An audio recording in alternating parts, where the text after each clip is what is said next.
Hi guys, this is going to be a follow-up to my video about controllers. Uh, Essentially, the last time when I did the controller video, the you couldn't get a really good idea of the controller being able to regenerate power because when you use the combat dummies or the training dummies, they give you back power also in order to be able to keep on using your powers and practice on those dummies. So it did mess up the power, like the power over time. I couldn't show you the power over time because I couldn't show you the ticks because the combat the training dummies kept on giving me power back. So essentially, I'm going to do a mission in controller role in order to show you how the actual controller role works. Also, I will be able to show you some crowd control, something that I couldn't do also with the training dummies. Somehow they weren't they were difficult to control, probably because they were like way higher than I was in combat rating. So today we're going to go to the on duty tab, and we're going to do a mission involving the Teen Titans. We already did this mission already as we leveled up our character. As you'll notice in the on duty tab, a lot of missions are reused from older missions that we did already. There are a few new missions that we never saw before, especially the four man mission and the 8-man mission. Like the essentially you have the the single player missions that are known as challenges. I'll go to the on duty. It'll make more sense. No, I can't hear. Well, let's get out of here. I'll show you properly, and then we'll come back here.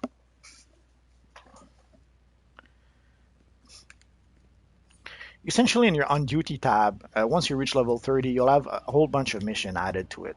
So you'll have single player missions, also known as challenges. So you can see, and you have various tier. So you have tier 1 missions, tier 2 missions, tier 3 missions. A lot of those missions are missions that we already did before. I'm trying to find one we never did before, and I have to say I can't find one. Oh, we didn't do the Gotham University warehouse, or the Gotham subway warehouse. It's not that those missions don't exist. It's just that I didn't need to do them to reach a level 30. So East End Regal, it's a reuse. Star Labs is essentially all those missions are reuses. It's only once you reach a tier 5 that you'll actually get new missions, like the hunt and test subject are brand new mission. The same with these three: Cersei's Trial, Aegis of Truth, and Spark of Parallax. You'll have duo missions, which essentially is two-player missions, as the name implies. Then you'll have four-player missions, which are known as alerts. So if someone talks to you about an alert, he's talking about a four-man mission. There's also operations, four-man operations. The distinction essentially between the alerts and the operations is that the alerts are self-contained within one map, within one area. But as opposed to the operations will require to go through multiple areas, and some of those could even be open world areas. So you would start the operation in, let's say, within an instance in a building, and then you would do your mission in the building, and then you would need to exit the building and go, let's say, to Gotham, and then travel through Gotham to do various tasks, and then you would go into another building to do a final part of the mission and finish the mission. So that's the main distinction, as opposed to the alerts. The alerts, you enter the mission and you stay there until you're done. And once you exit the mission is you exit the area, the mission is done. Uh, then you have the 8-man mission, known as raids. These are 8-man is the maximum you can get in a group. You cannot have groups with more players than 8. So essentially, and again, you have tier 1, tier 2, tier 3. It goes up to tier 7. And like the alerts, the 8-man missions also have operations. So for operations, you have 4-man operations and 8-man operations. So that's there's a distinction between both. So hopefully this makes sense. And for arena, you have it goes from 1 versus 1 all the way up to 8 versus 8. Again, 8 versus 8 is the maximum you can have, because that's all the game can take, especially on PS3. And for the Legends PvP, you have the same thing. And the distinction between Arena and Legends PvP, I'll touch on that later. But essentially, arenas, you do that with your character. So you take your character into the arena and you fight other player characters, as opposed to the Legends PvE. In Legends PvE, again, it goes from 1 versus 1 all the way up to 8 versus 8. But the distinction is that you play Legends PvP with a pre-made character. So you'll play these missions with a pre-made Batman or a pre-made Superman or a pre-made Wonder Woman. That's pretty much the distinction between Arena and Legends PvP. So, and also there's various events that will happen once in a while. They added some Legends events that are a recurrent occurrence, but sometimes you'll also have something known as the survival mode, which is for end game characters, and you'll have also what is known as the seasonals. Essentially, at Halloween, around the time of Halloween, for a couple of weeks, there's going to be special missions just for Halloween. So these will fit as an event. So there's an event for Halloween. There's an event for Christmas. There's an event for Valentine's Day. There's an event for St. Patrick's Day, and there's an event for spring, and there's an event for the summer seasonal. I hope I didn't forget anything, but essentially those are pretty much the events you will see. So the events usually will be there for a short while. So you try to do the event while it's there, and once it's gone, it's too late. You have to wait for until the next time. So we're going to go back to our mission with the Titans, and I'm going to try to show you better examples of how the controller works, especially when it comes to the power mechanics.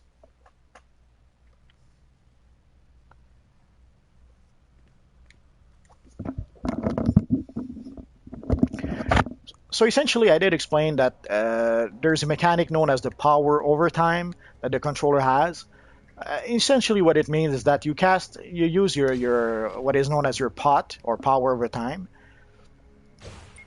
and you will have that little green lightning that appears under your name, and every 5 seconds you will get one tick. Then 5 seconds later, another tick. As you can see, the 125 numbers are the ticks that my character is getting.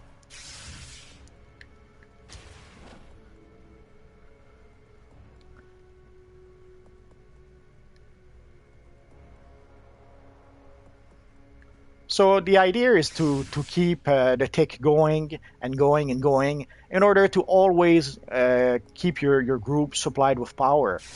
So as soon as you see that green lightning disappear, you cast your power over time again, like this. Ideally, if you can cast your power over time just a bit before the last tick happens, you will do what is known as the double tick. Essentially, for that one tick, you will essentially get the power from casting it, and then the power from your last tick. But at this point, don't worry about the double tick. It's something you'll do much later in the game. It's not something you have to master right away. If you do, even better. But if you don't, don't worry too much about it at this point. Just focus on keeping that green lightning going, and make sure that whenever it goes out, you cast your power again and you start it over again. And also, the good thing about the sticky grenade is that it does multiple things. As you can see, it does damage, and also it does a bit of crowd control. Like it's a good crowd control for a single target. Like as soon as I cast the grenade on the target, he's not attacking me anymore, He's too busy trying to get rid of the grenade and then being thrown in the air with thanks to the explosion from the grenade, and it pretty much is known as juggling the character. Like essentially right now I'm juggling him and I'm keeping him from being able to do anything. So that's one of the good things of the crowd control. The two characters that usually will do crowd control, again, like the Gauss grenade is a good example of another crowd control. Like you can see the character is stunned, he's on his back, he cannot do anything.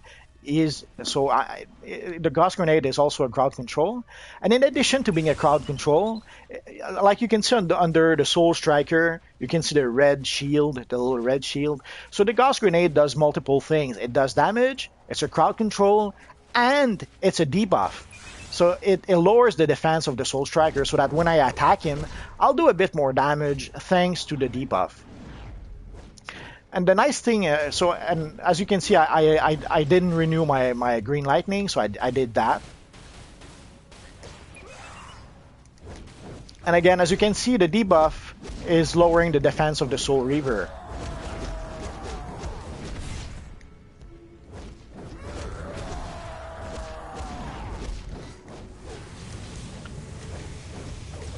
You may not have noticed, I did a double tick without, there we go.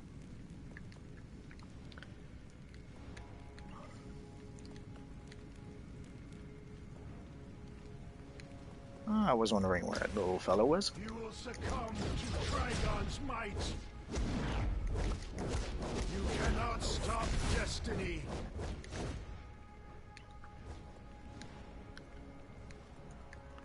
So essentially the two characters that should do crowd control are the controller and the troll.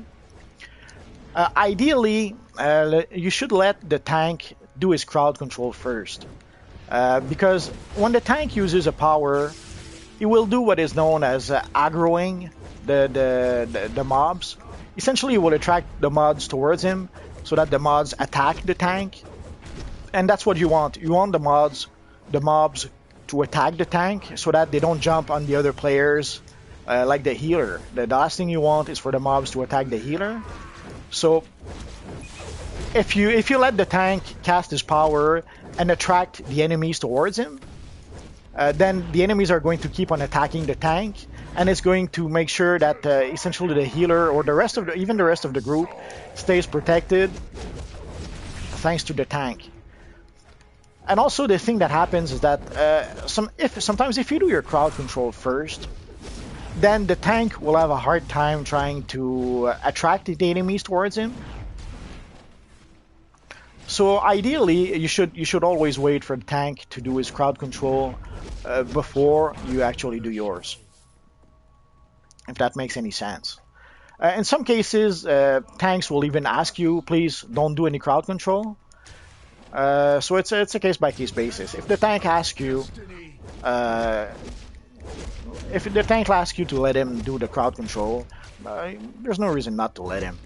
And essentially, there's plenty of other things you can do. So even if you let the tank do the crowd control, you still have to cast the power over time, and keep the green lightning going. And you still can give power with the defibrillator. Like in this case, I'm using defibrillator, so I could give power to the rest of the group. Right now, there's no one else in the group but me, so defibrillator will only be useful. Defibrillator will only be useful to give me a little more might and a little more precision. Like normally when I do this would give power back to some of the players in my group.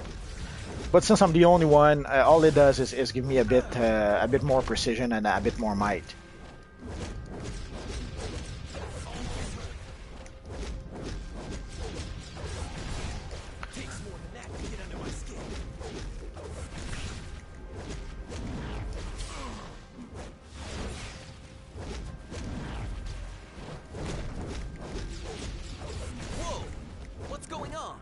You cut one puppet straight. You'll see sometimes that some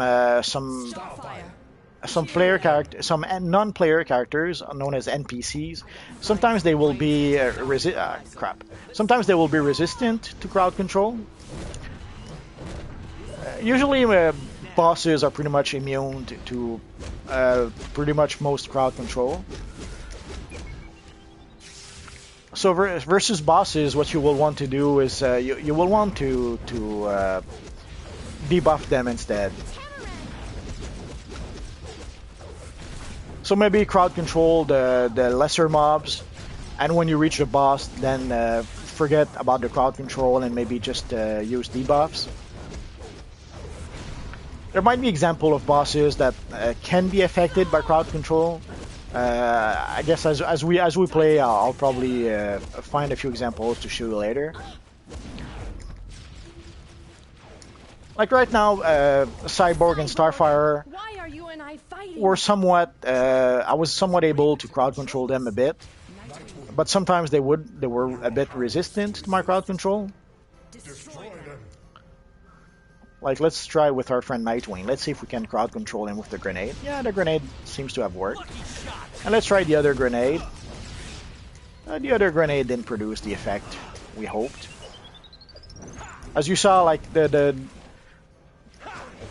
crowd control did work a bit, but not all. Like the sticky bomb seems to work to sort of crowd control Nightwing.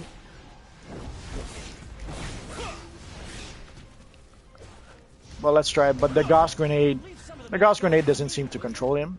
Although I can, as you saw, I was able to break him.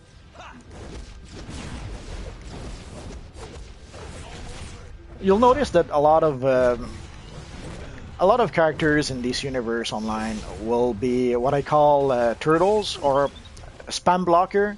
They will spam block way too often. So since there's so many characters that do spam block, I developed the bad habit of spam block breaking. Like essentially I have abilities like this that are block breakers. So if I do this while the character is blocking, I will block break him so he will fall on his back. And there's so many players and NPCs that are turtles, that are essentially spam blockers, that I pretty much became with time a spam block breaker. So I pretty much gravitated towards weapons that have a lot of block break, and towards powers that have a lot of block break too.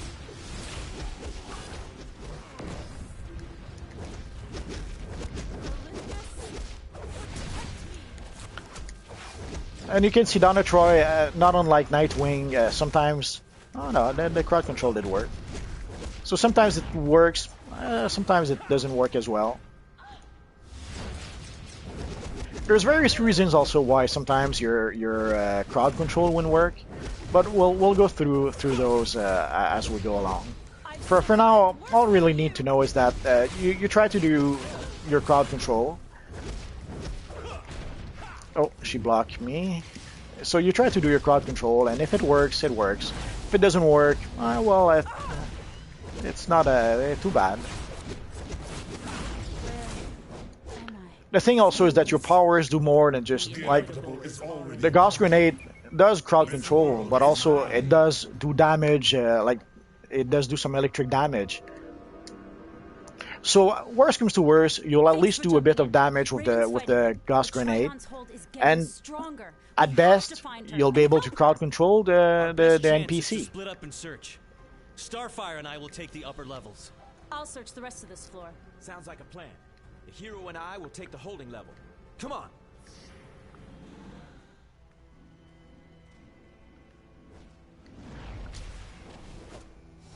You cannot stop destiny.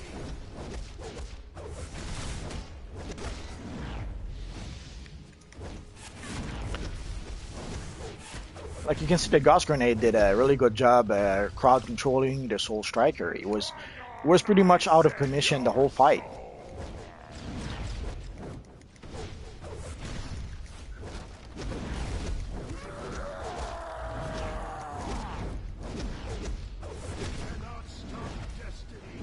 Also, you may notice some of my weapon attacks also do a bit of crowd control. Like it'll send. Let me show you an example. Like I will do my powerful knee attack, and it will send the opponent flying in the air.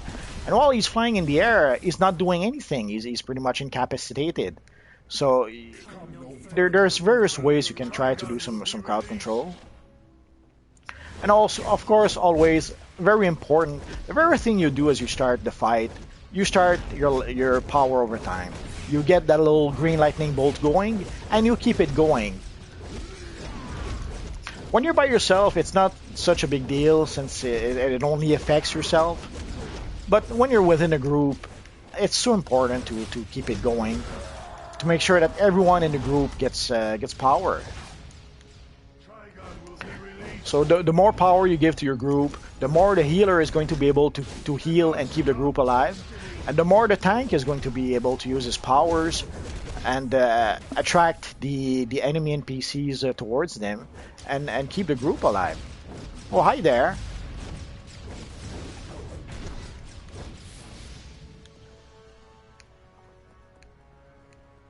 I may have interrupted the video earlier. I was essentially just doing a shorter video before. But if you're back, welcome back. I don't have my comments enabled, so if you leave a comment, it's not that I'm ignoring you. It's just that I don't see the comments right now. But thank you for watching, and I hope you're having a good time.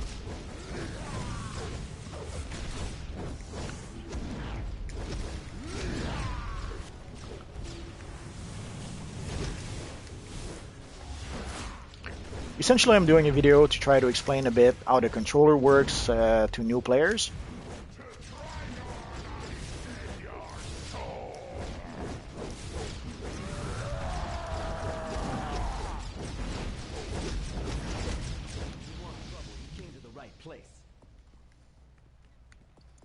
So there we go. Let's wait a bit for a health to... I guess not.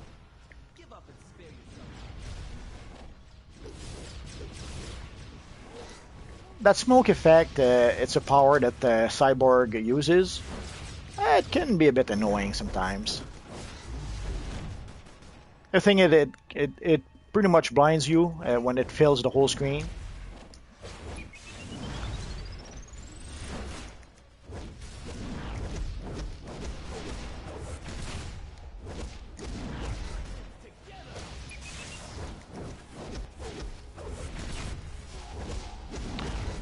So as you see, you can see the ticks. You can see the ticks of my power over time going. So right now, I'm giving 125 power every 5 seconds. If you're wondering why 125, what decides that? Essentially, it's your vitalization stat that influences how much power you give back. So the more vitalization you have, the more power you'll give. It's pretty much that simple. So if you want to be able to give as much power as possible, you raise your vitalization as much as possible. And you may notice when I use the defibrillator, it adds a little green target underneath my name. Essentially, it's a buff. Like that's where the buffs appear. I know it's not self-evident, but essentially what you see underneath my name are the various buffs I have. So the green lightning is my power buff. Essentially, I'm gaining power every 5 seconds. The green starburst is essentially a bonus that I have to my damage thanks to my max damage mod. Essentially, I gain 10% extra damage whenever you see that little starburst. So when the starburst is there, I'm doing 10% more damage. And when I'm using the defibrillator, again, you can see a little green target underneath my name. Again, that's saying that I'm doing that's an attack buff. That means that I'm doing extra damage thanks to that. Essentially, what it does is that it raises my precision and my might for the time that you see that little target. So it's just a few seconds, but for those few seconds, I will do extra damage. Glad you guys showed up. thanks to my I precision better and my rely on my might place. being higher Raven's than fighting usual. Trigon deep in her soul. I can feel it. What can we do? I've got to stay here to keep the portal open, but only a It's true probably not magical that big of a warrior can boost, enter that but soul it self. every little bit The helps. second that happens, And as you I see, the green teleport lightning was everyone gone, else outta so I here. brought it back. It's all up to you. I know you and Raven can beat And as long as the him green down. lightning is there, my power will regenerate 125 every 5 seconds. And once in a while, it'll be more than that when I do a critical. I can't keep Raven contained for long. She's opened a portal to her soul self. She wants us to help her fight. But the criticals don't happen all that often, sadly. Essentially, in your skill trees, let's go there. Oh, I have 2 skill points that I didn't use yet. Essentially, in your weapon skill tree, you will have abilities that will increase your power heal critical. Essentially, once I put 3 points in power heal critical, not only does it give me 15 points per point spent, so in this case 45 points for 45 extra points.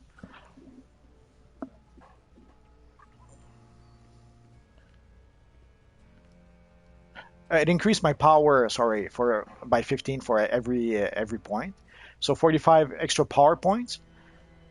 But also, once I spend 3 points, I'll have a 1% increase to my critical chances. So by putting 3 points in there, I've increased my chance by 1% of doing a power critical. And through the various weapons, you'll have various abilities that will do the same. Like this one again, if I put 3 points here, I'll have 1% chance. So ideally, you want to have as many chances to do a critical as possible. So you will try to use all of those powers I can't if keep possible. Raven contained for long. She's opened a portal to her soul self. She wants us to help her fight.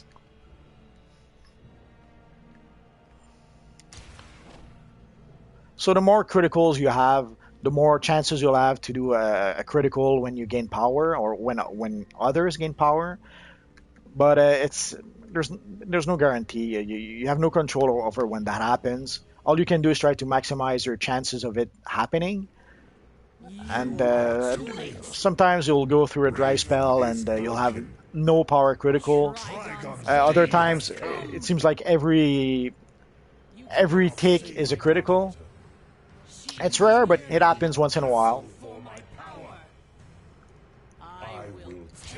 So again, you start with the green lightning power. No matter what that is, if it's the grenade, if it's the taser pole, or if it's something else, you start by starting your power over time, and that's so important.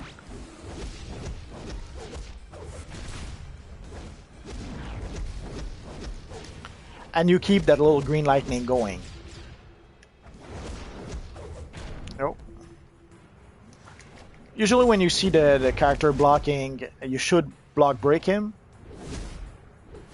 Well, let's try to stun her instead. And there we go. Oh, and logbox. It's been a while.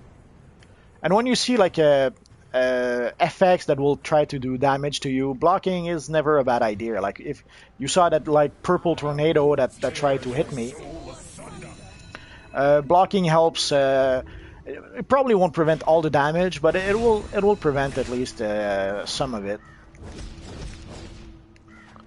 And don't be afraid to use a barrel when you have it, unless you're saving it for a specific point in the fight. There's no point in waiting sometimes. Like you saw that purple thingy pass through me. Very often in the game, you'll see people stand in a pool of fire, and they will remain there. Like when you see those kind of things, you try to protect yourself from them.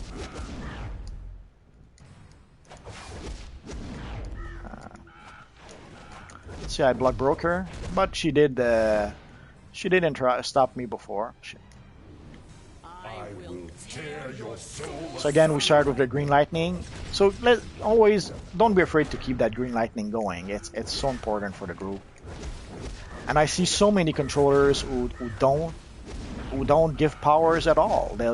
I understand that the game pretty much shows you how to play as a DPS and doesn't really explain to you how to play as a controller. Uh, but if you play a controller, don't hesitate to get that lightning going.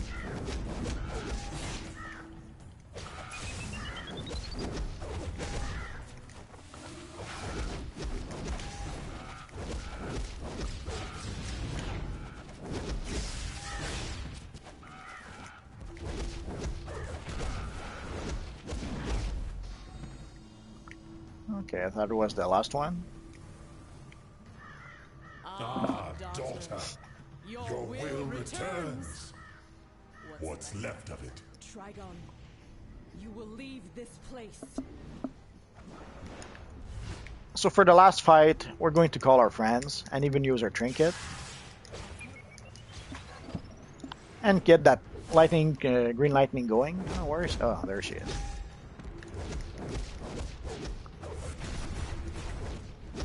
And we're even going to summon our little friend, the drone. Why not? We can afford to. So you see the drone will attack your enemy.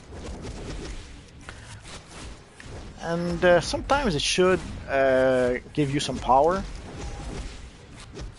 But right now we need some heal, so I could have used a potion, a cola, but if there's a barrel nearby, there's no reason not to use it.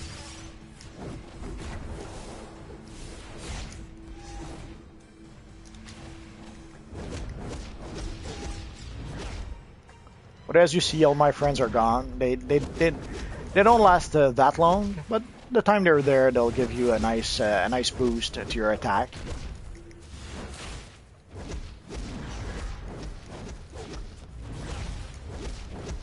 And as you saw, I was able to juggle her even as she was teleporting.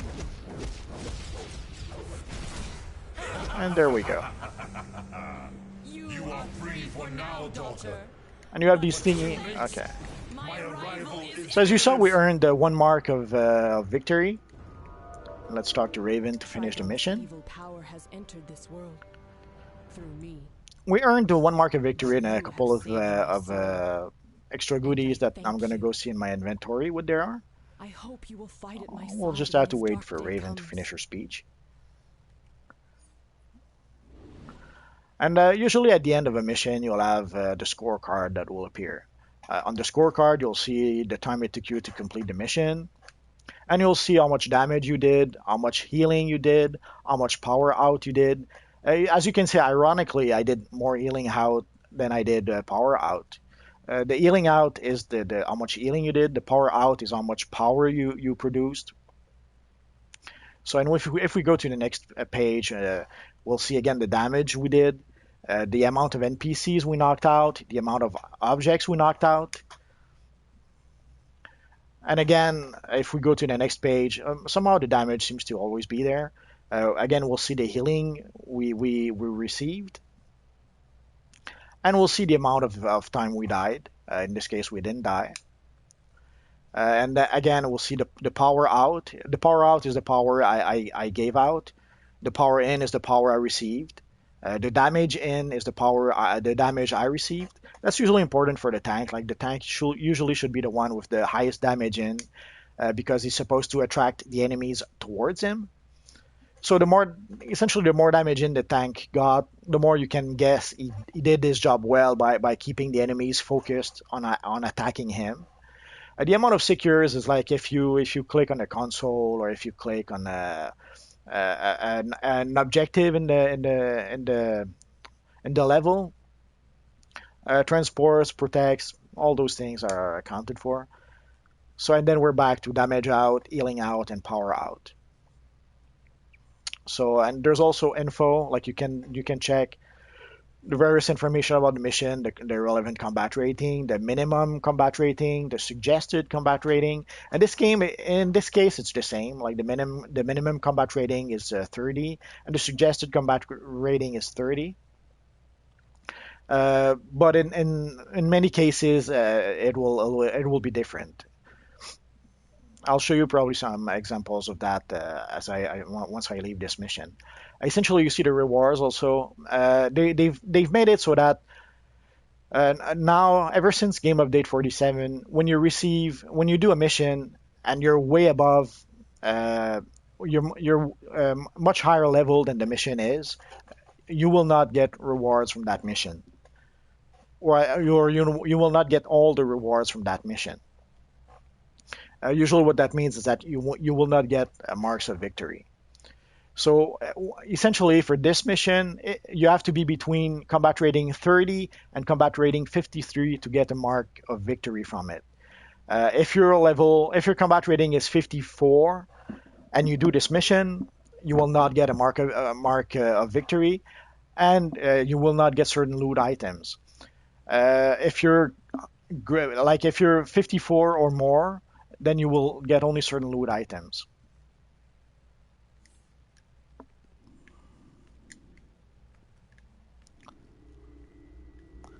And there's our green exclamation point.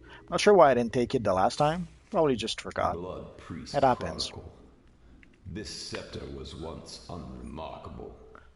So just to be sure, because I know it's confusing for a lot of people. So if you're within level 30 and 53, you will get the mark and victory and the loot items. If you're higher than 53, you will only get the loot items, no mark of victory. They made it so that they essentially wanted to limit the amount of mark of victories that people get for various reasons. What can you do?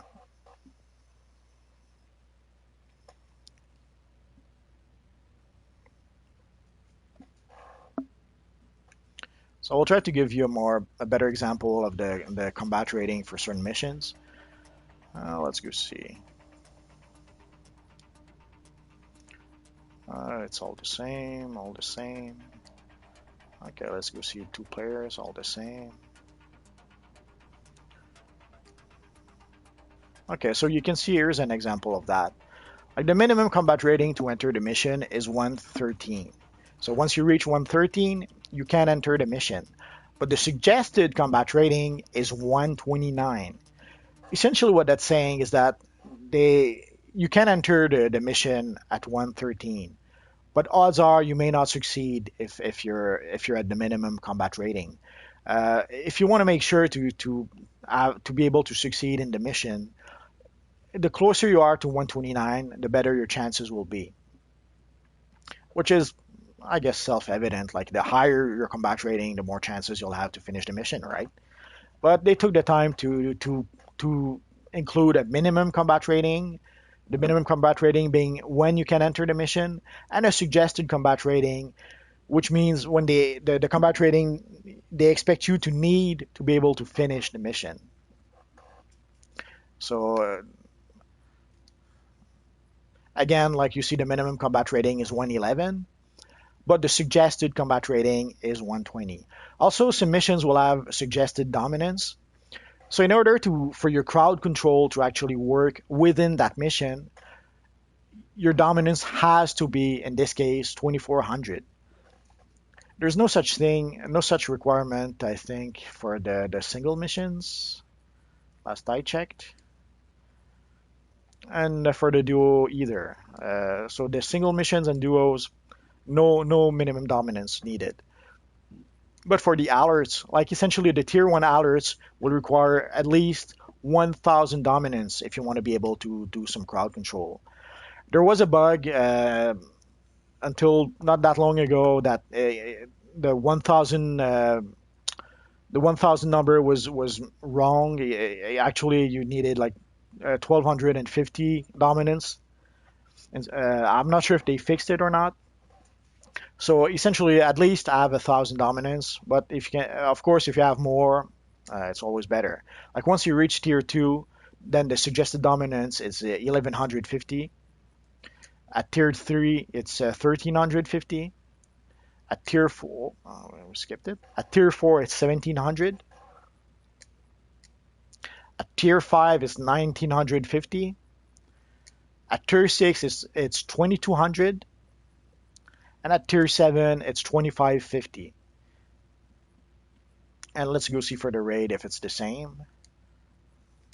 Oh yeah, for the raid again, it's 1000 for tier 2. 1150 for tier 3, 1150. Oh, sorry. Oh, somehow the elite. Oh, okay, I thought it was fishy.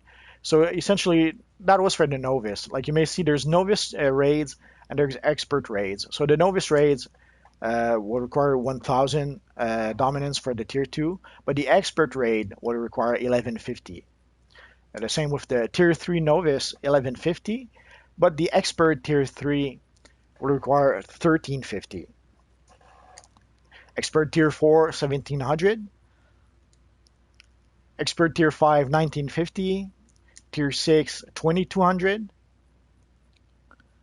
And tier 7, 2550. And you may have noticed there's only novice at tier 2 and 3. At some point they stopped with novice and then everything became expert. And now even now there's an elite alert. In order to be able to do the elite alert, you have first to do the normal alert, and once you did that, then you can move on and do the elite one, the elite raid. Sorry, but there's also an elite alert. Where is it? Went right through. There's also an elite alert for the desecrated cathedral. So again, first you have to do the cathedral at normal, and then it will unlock the elite version, and then you can do the elite version. So I hope this makes sense. Oh, and we got mail. Let's go see what we got.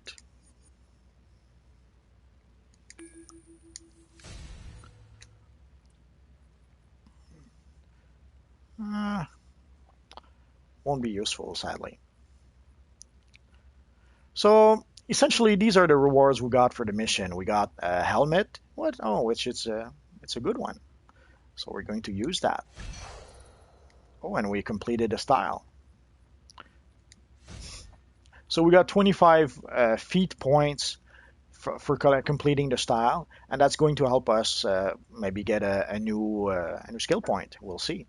Also, we get whenever we do missions, we'll get what is known as I'm not sure how to call that properly. Commendations. In this case, it's a magic commendation. Depending on essentially this counts towards the renown. Let's go check first. Essentially, they have something in game known as the renown. So you can see, like, for the Sentinels of Magic, which is essentially the Wonder Woman faction, we got 540 renown out of 6,500. For the Star Labs renown, which is pretty much the Superman renown, we got 180 out of 6,500. And for the Wayne Tech renown, we got 770 out of 6,500. As you do certain missions, you will gain renown, and as you do, like there are wanted posters. That as you do certain wanted posters will give you renown. Like it will make more sense once you actually do one. We'll probably go do one the next time. So I will show you like the wanted next time. I'll probably show you the wanted posters, and essentially those wanted posters, once you complete them, they will give you some renown towards certain factions. And there's a feat in completing the various renown for the various faction. So essentially, we're going to consume the Sentinels of Magic commendation. So let's consume that. And as you can see in the chat box, our Sentinels of Magic renown changed by 125. So as we keep on doing missions and gaining renown, our renown will go up. Also, usually missions will when you do mission at least once a week, you will get what is known as the weekly award, which is this little purple box. So you get that purple box only once a week. So if we were to redo the mission we just did tomorrow, no purple box. We'll just get the regular rewards. So let's go see what's inside the purple box. We got lucky. We got a nice pair of gloves. So let's see. So yeah, we are going to equip that. So as you saw, we were lucky enough to get two pieces of gear doing that one mission. And let's see if it raises. See, it raised our combat rating to 34. Well, our equipped combat rating to 34. Let's see. But our actual combat rating, as you see, there's a difference between our actual combat rating and our equipped combat rating. Our actual combat rating is what decides what mission we can do. Like right now, we're limited to doing tier 1 missions because of our combat rating. But once our combat rating reaches 43, then we will get access to tier 2 missions. So ideally, we're going to want to raise our actual combat rating as much as possible in order to be able to have access to more missions. So, and the equipped combat rating, or equipped CR, as it's mentioned here, means the equipment we have on our character. So even though our combat rating is 37, the equipment we have right now actually counts towards 34. There seems to be an item somewhere that increase our actual combat rating more than the equipped one. I'm not sure what it is yet. So, and we got a new lockbox. So it's our 5th lockbox since we created this character. So let's see how it went. What we'll get. So we can choose between the Psycho chest, the Avatar Infiltrator chest. Oh, we could get a Vault ticket. That won't happen. We could get a Plesiosaur display. That's a rare display normally, but I won't take that. I will take the Avatar Infiltrator chest. The Psycho chest is tempting, but let's go for this one. So now we can consume it because we never collected this style, so let's consume it. And let's go see what it looks like. I probably won't use it, but it's always good, even if you don't plan to use it, it's always good to collect it if you don't have it, so that you can hopefully complete certain styles. That's not pretty much stinks. Would have been good for maybe a Nova character if you change the colors around a bit. No. Oh, there we go. Yeah, I could almost see a Nova characters wearing that. But now we won't use it. So let's see. So of course, since we have new gear, that means we have to re-imprint our armories. So let's go do that. So let's re-imprint this one. Oh, and we have skill points. I almost forgot. So we have 2 skill points we didn't use yet. So let's use them. So as you see, I can unlock the weapon mastery up here. So I will do just that, because essentially once you have, there's two things you have to do. First, you have to put 20 points in your weapon. So let's see, 1, 2, 3. Oh, sorry. 1, 2, 3, 4, 5, 6, 7, 8, 9, 10, 11, 12, 13, 14, plus 6 makes 20. So once you have 20 points assigned on your character, sadly, that having 20 points doesn't mean you're going to be able to unlock weapon mastery, because you also require certain powers. Like you need the knee launch, which we have. It's our powerful knee attack that uses way too much. So if you have the knee launch here, you're good. There's the cartwheel kick. Well, which one is it? The cartwheel kick right there. There's the spinning punch.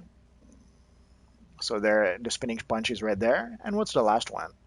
And the enhanced shuriken, which is this one here. So essentially, in order to be able to take the weapon mastery, you need the entire center row and the 2 powers to the right, the 2 abilities to the right, and then you need 20 points anywhere you want. And then you're going to be able to get the weapon mastery here.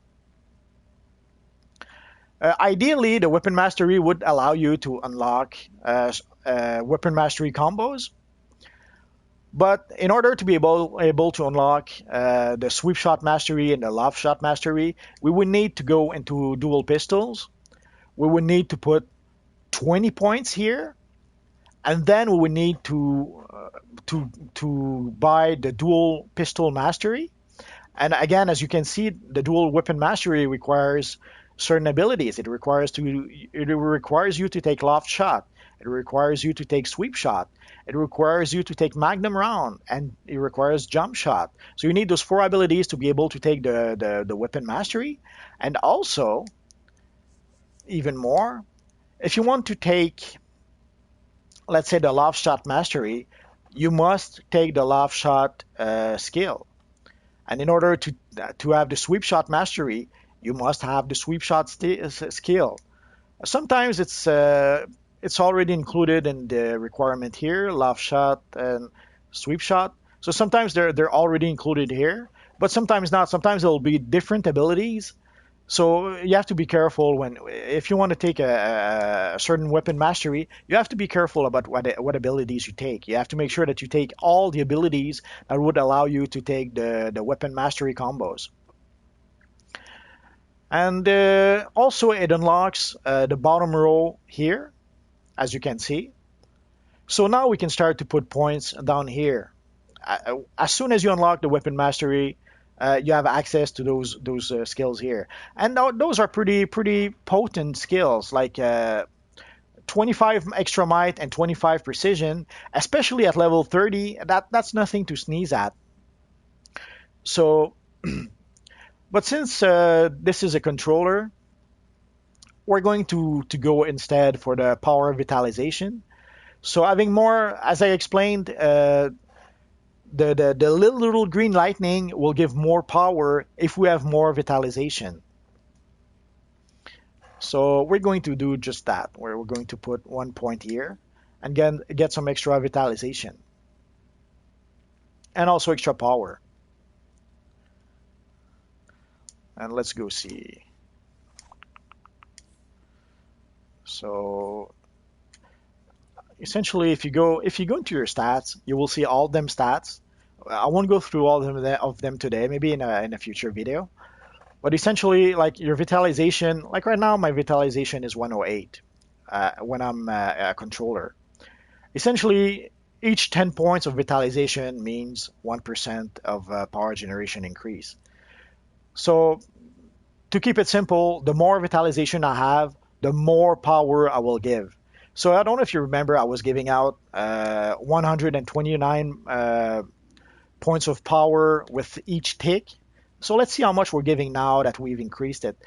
We've increased it by 8, so it's not a huge amount. So at most, I expect to do maybe 1 extra point per tick. Let's see. Oh, no, it was 125, sorry. So we're up to 126. So now instead of giving 125 of power each tick, we're giving 126. It doesn't seem like a big deal, but again, it adds up. Like if you take all the vitalizations, and the more you increase your vitalizations, the more power out you'll give. It's pretty much that simple.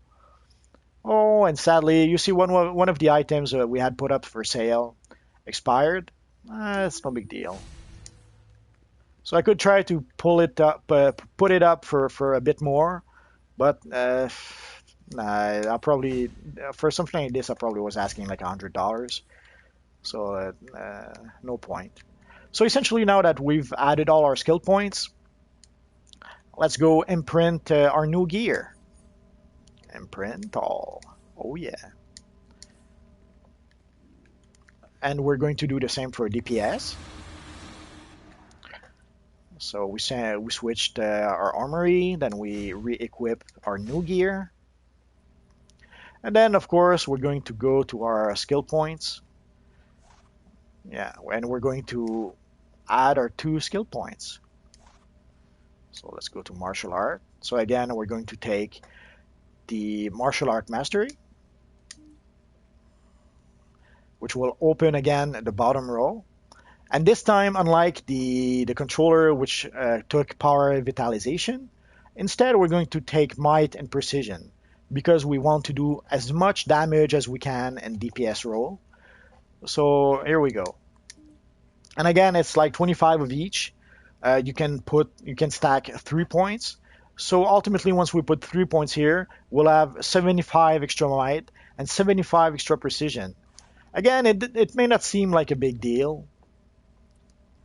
Like essentially right now we have 894. So 25 of those is what we just added.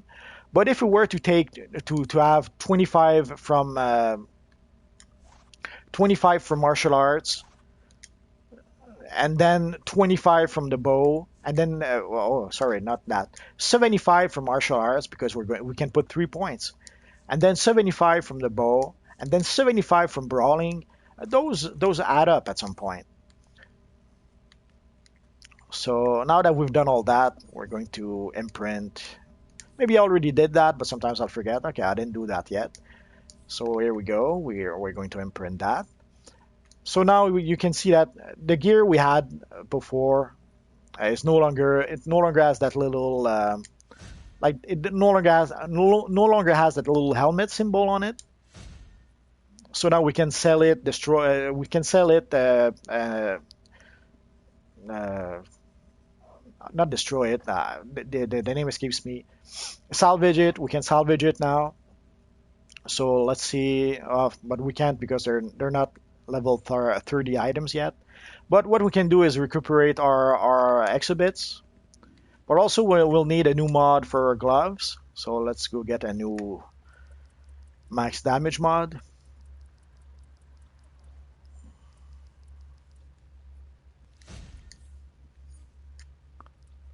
And there, no, not this one. Oh, is it? Oh yeah, it's this one. So let's put that in our hands. So we need 1 yellow and 1 red. So we're going to go up here. Get 2 kits, 2 betas interface. Let's get to work. So we're going to recover our exhibits.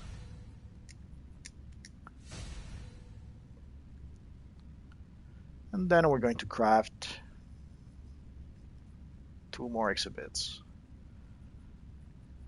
The menu is a bit laggy, sadly.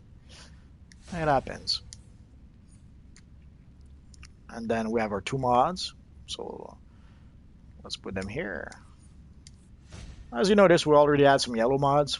You never have too many of those.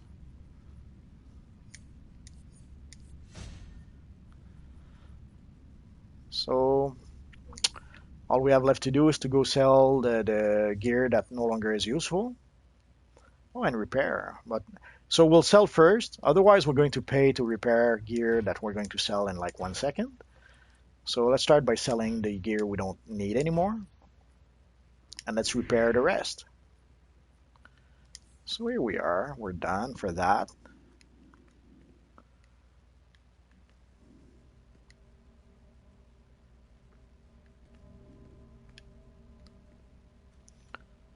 So let's see. Oh yeah, we didn't do the vault today, so let's go do that.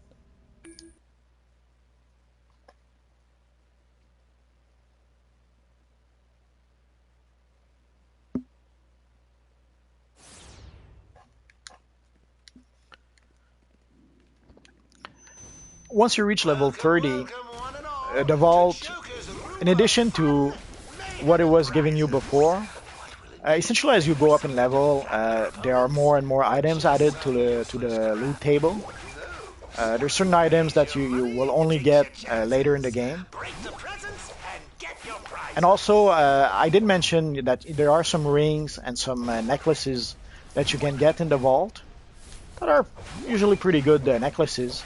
And these are keyed to your level. Like if you go into the vault, right now I'm combat rating 34. Odds are if I was to get a ring, it probably would be a level 34 ring. assuming I can get a level 34. I'm not sure. Maybe you start getting rings only at level 40 or level 50. I never really noticed. So let's see what we got. Oh, we got a pair of gloves we didn't have. Well, a style of gloves we didn't have. Let's use that. We got a cape that we already have. Oh, and the belt we didn't have the belt. So early on, it's nice because you easily get stuff you don't have. But before long, run after run after run, you pretty much see items you already had. But the best part of that is that it gave us one more mark of victory. So essentially, you try to gather as many of those as you can.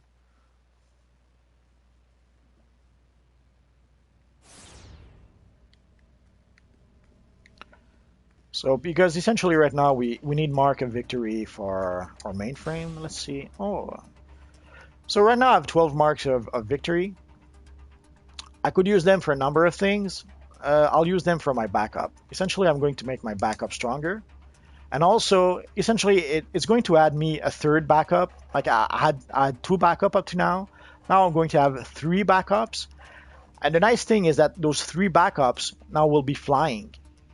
It may not seem like a big deal, but way too often, when you're on a rooftop, way too often you'll see your backup once they're not flying will fall from the building and will never come back up. Not to make a play of words. So when they're flying, they will always come back to help you, even if they fall from the building. So having a third point for the backups and having the backup fly, that's a pretty huge thing. And also they will be more powerful. So essentially now, when we'll use the backup, as you can see, we have three little fellas that will come to our aid, as opposed to just two like before. And as you can see, these little fellows are flying. So no chance of them falling down the roof and not being able to come back up. They'll always be there, at least as long as they last. Like you can sort of see the cooldown on the backup trinket. Uh, Essentially, you can use that to judge how long the backup will stay and when they'll disappear.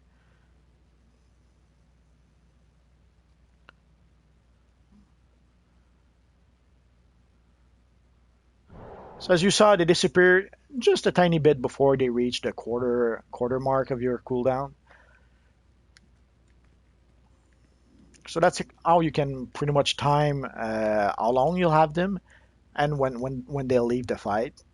And now we have the cooldown until we can actually summon them again.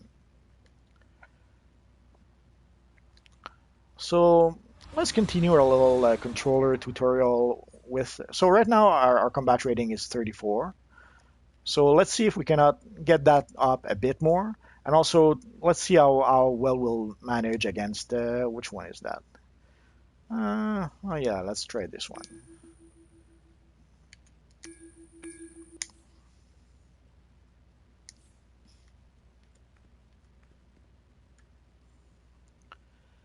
Not sure why we have to wait. It's a solo mission. There's no real reason for us to wait.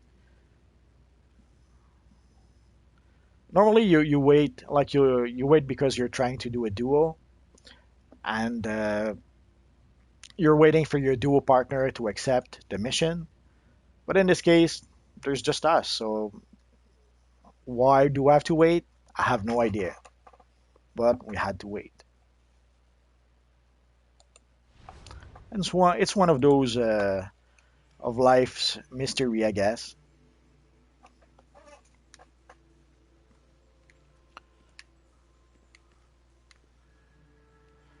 This is a mission we didn't do with this character yet. Essentially, it's a mission that you would have seen if you had made a magic character, a character mentored by Wonder Woman. So it's going to feel like a fresh, like a new mission, since we never saw this mission before. Let's surprise our little friend here and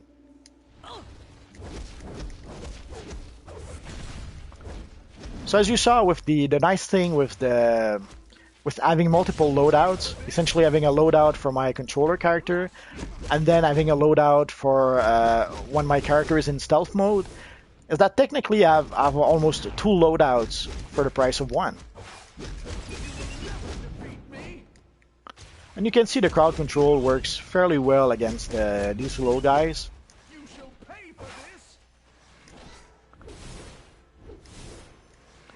There's purple orbs that you can destroy. I have no idea what those orbs do. I've been destroying them for like 4 years, and still today I have no idea what these do. So, oh, as you saw, the little green lightning is gone. Let's bring back the green lightning.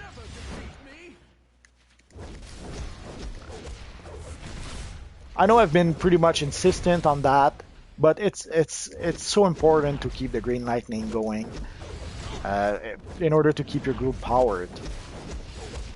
As I've mentioned before, often you see people playing controllers, but they'll play them as if they're playing a DPS character.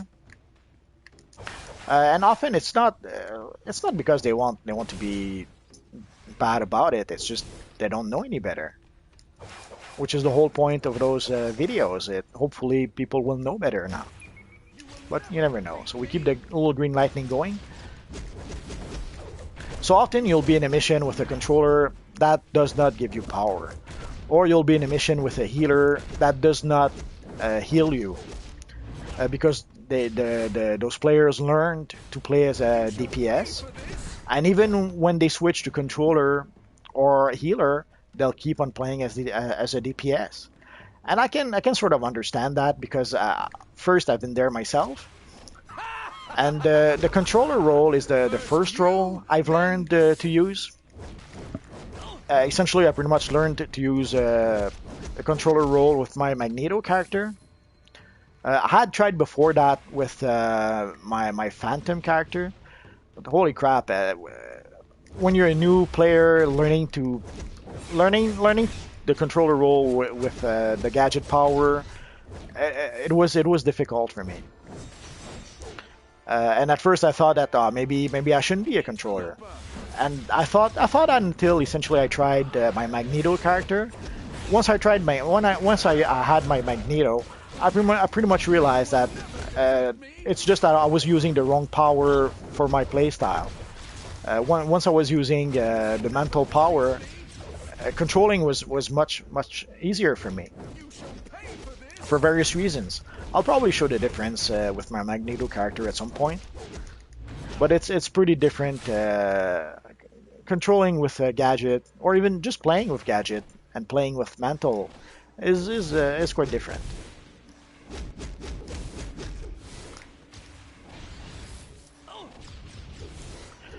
So essentially, I've learned the first role I learned to use was the controller role.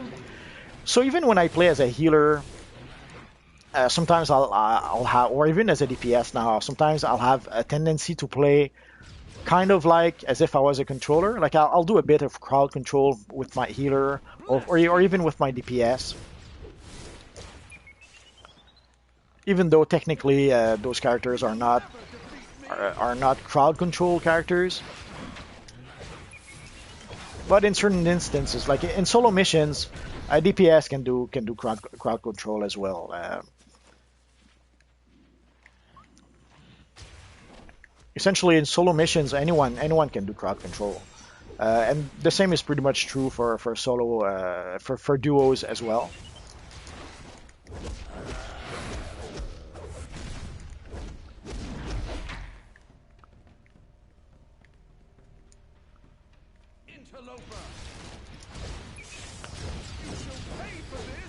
So ideally with mobs, what you want to do is you want to crowd control them as much as possible, so that they essentially, when you crowd control them, they cannot damage you. It's pretty much that simple.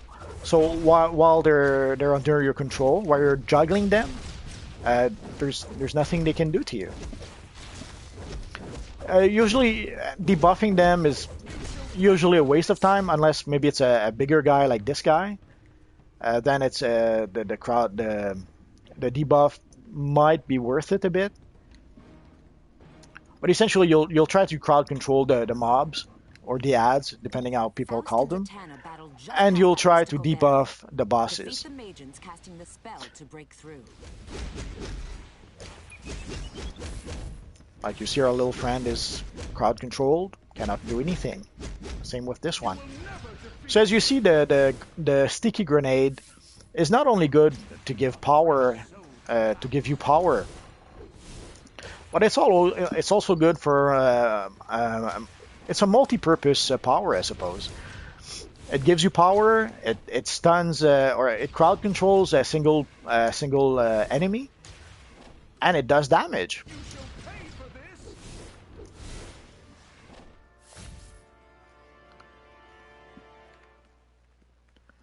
Like I remember with my Magneto character, I was using essentially telekinetic or telekinesis, sorry. And then people were wondering why I was spamming it, because I was using it more than I needed to, or more than they thought I needed to. Because for them, the telekinesis was just my power overtime power. So they thought, well, you've just used it, so you're already giving us power over time. You don't need to use it again. But one of the nice thing of the telekinesis is that it attracts certain objects. So what I would do is that if there was a healing barrel nearby, instead of going to the barrel and picking it up, what I would do is that I would use telekinesis. And I would attract the barrel to where the fight was. So let's say it'll make more sense if I ever show you with my Magneto character. But essentially what I would do, let's assume this is a healing barrel. I would cast telekinesis on the healing barrel. The healing barrel would float in the air, and then it will hit the nearest enemy, and it would explode. And as it did that, first it would do just a bit of damage to the enemy. But even better is that it would break the barrel, and then it would give power and health to our group. So I didn't need to go and pick up the barrel. I would just use when I needed the barrel, I would just use telekinesis, and the power would attract the barrel, and it would use it for me. So sometimes I would cast telekinesis when not to give power to the group, but just to attract the barrel. And people thought, why are you casting telekinesis? We already have the power over time going on. And I had to remind them that telekinesis did not just give power, it did other things as well. And that's what I was doing by casting it more often than I should have, at least according to them. And it's the same thing with most of those powers. Like as you see, the sticky grenade does a lot more than just give power back. Feed their power to Faust.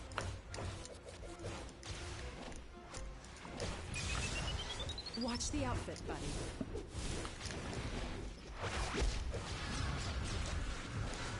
Oh, yes! Yes! I drink your power! Ideal in this mission, you want to stop. First, you want to stop all the zombies, but also you saw that purple globe. You want to prevent Felix Faust from using that purple globe. And sadly, I spammed my powers a bit too much, so I'm out. So let's focus on Felix Faust right now. The power! I will have all of it! Like essentially, this is because I failed. I failed his minions. I failed to prevent his minions from casting those purple globes.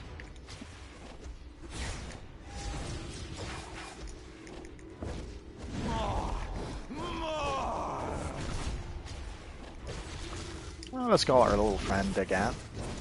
Give me your soul!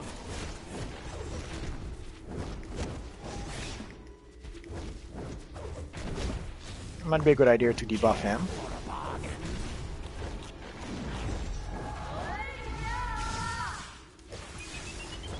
And as you saw, our friend Zatanna, she's so nice.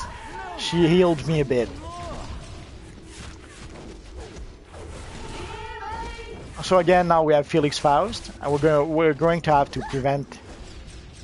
I thought we were going to have to prevent his friends from summoning a purple globe, but okay, there they are. Take them before Faust consumes their power. You will never defeat me.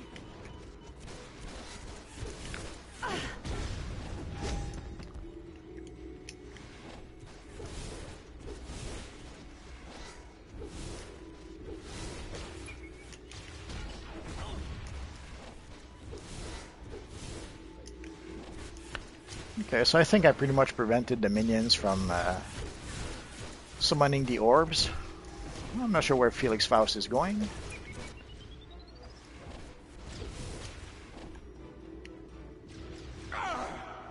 Fools. Oh This yeah. is only the beginning. Oh, we got some gloves again. So let's talk to our friend Zatanna. That's a few souls Faust won't get his greasy hands on. Thanks for your help. Sold my soul for occult knowledge. Now demons themselves dance at my command. But one bit of knowledge eludes me. The flame of life. That electric bolt that creates something from nothing. And this I will possess. I will possess the collective soul of mankind and turn the flesh of all living things to my will.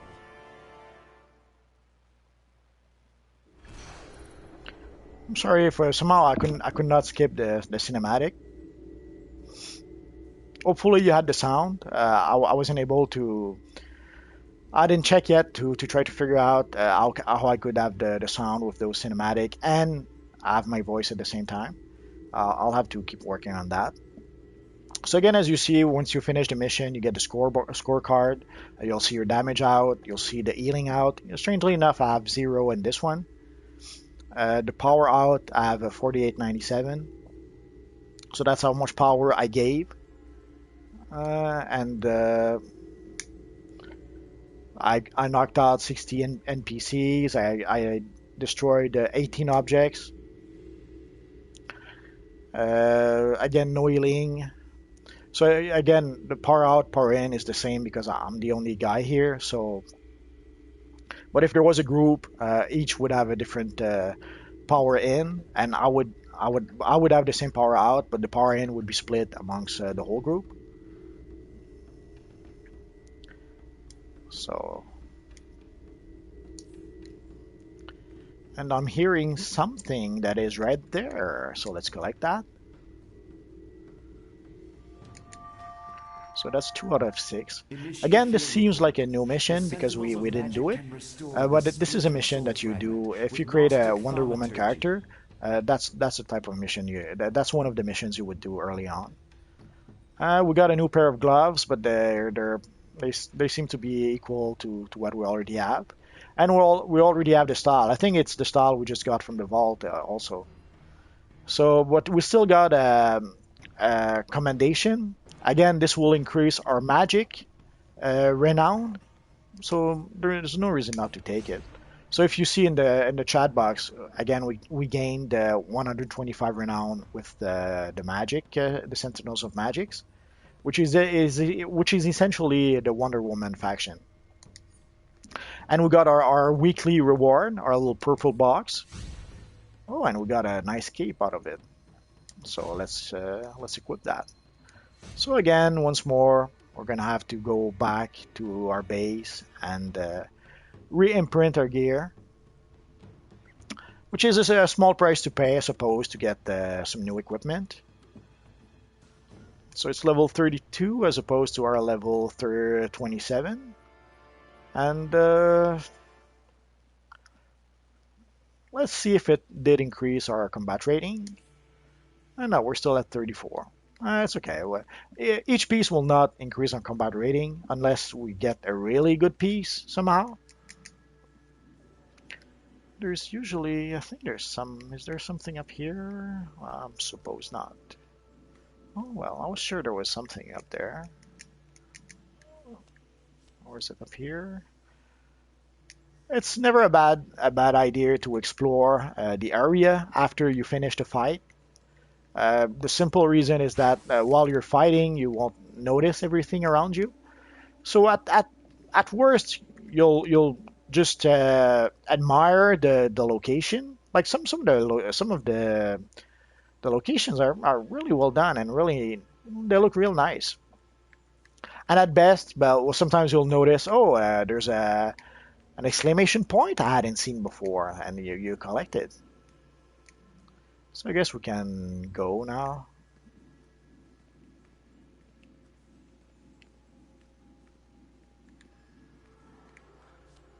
Let's go around just to be sure. Yeah, we can just leave, I suppose.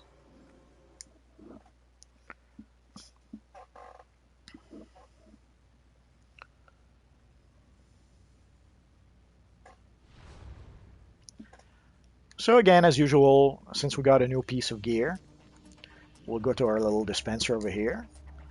We'll get something for our new back piece. Um,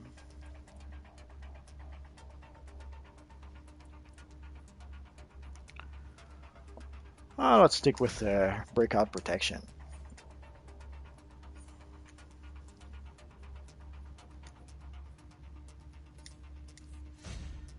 So essentially, when we break out, our defense and toughness will be increased for 4 seconds.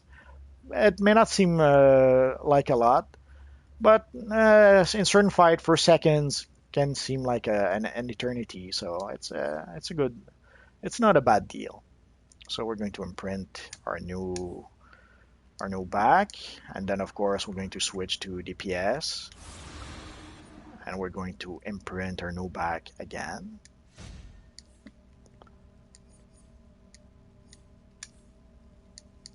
And then we're going to go to our vending machine and we're going to sell it.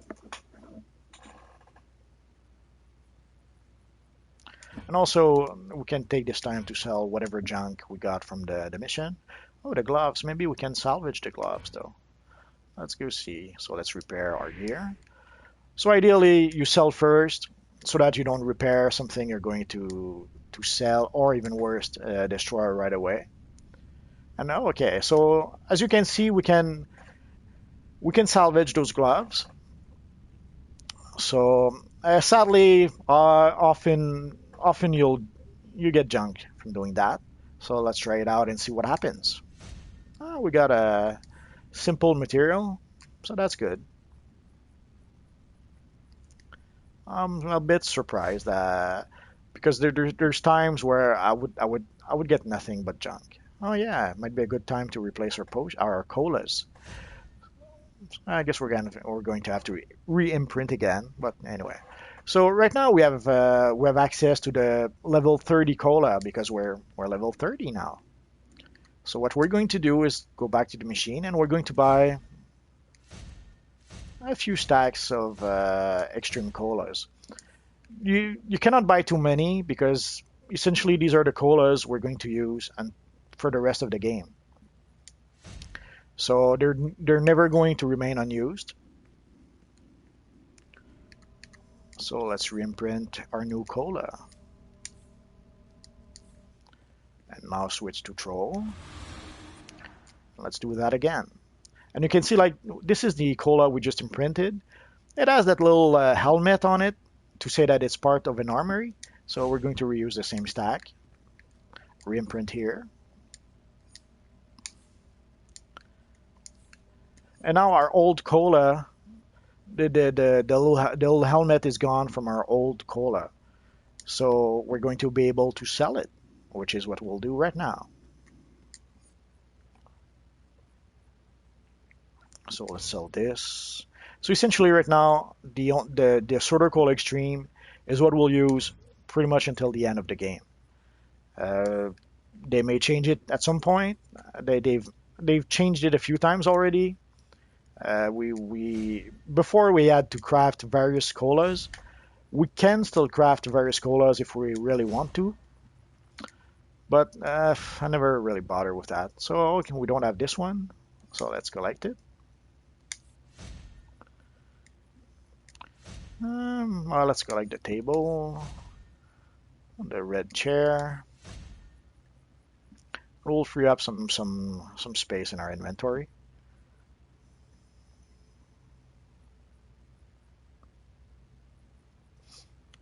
I think really we should try to get. Hopefully, at some point we'll get a new pair of gloves so that we can sneak a bit more. So these were the first two solo missions you can do. So as you saw, we gained a couple of points of combat rating, and we from getting essentially we did two missions. We got three new pieces of gear. We were able to upgrade our backup thanks to the marks of victory we got. So not bad, not bad in a day's work, I suppose. Guess I should go farm for exobits at some point. It's no rush.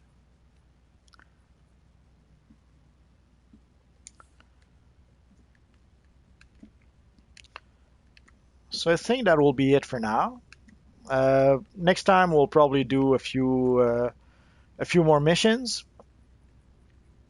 Actually, I think I'll go do a few more missions right now, but I'll show you something. Today we should have, I don't know, let's go do the South Gotham missions again. You'll see why I want to do those.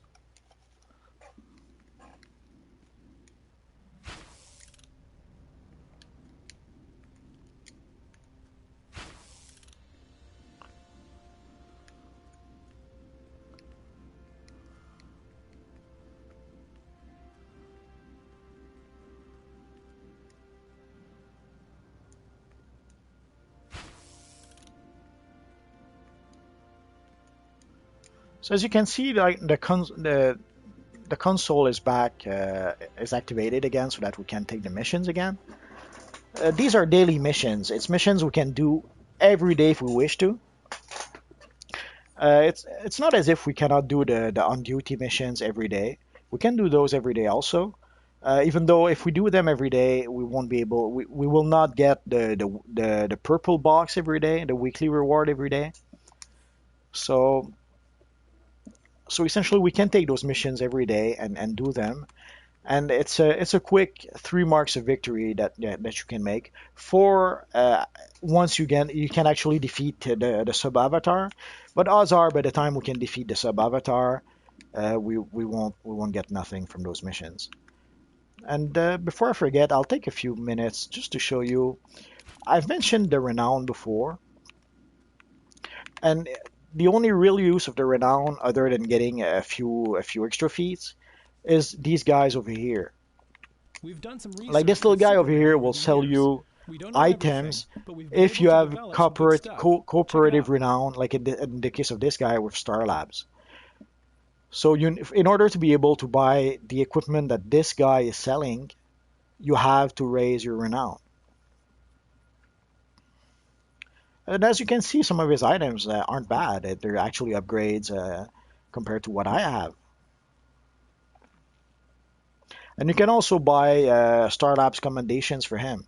So let's assume you're doing missions, you're doing missions, and you feel like you're not increasing your renown fast enough.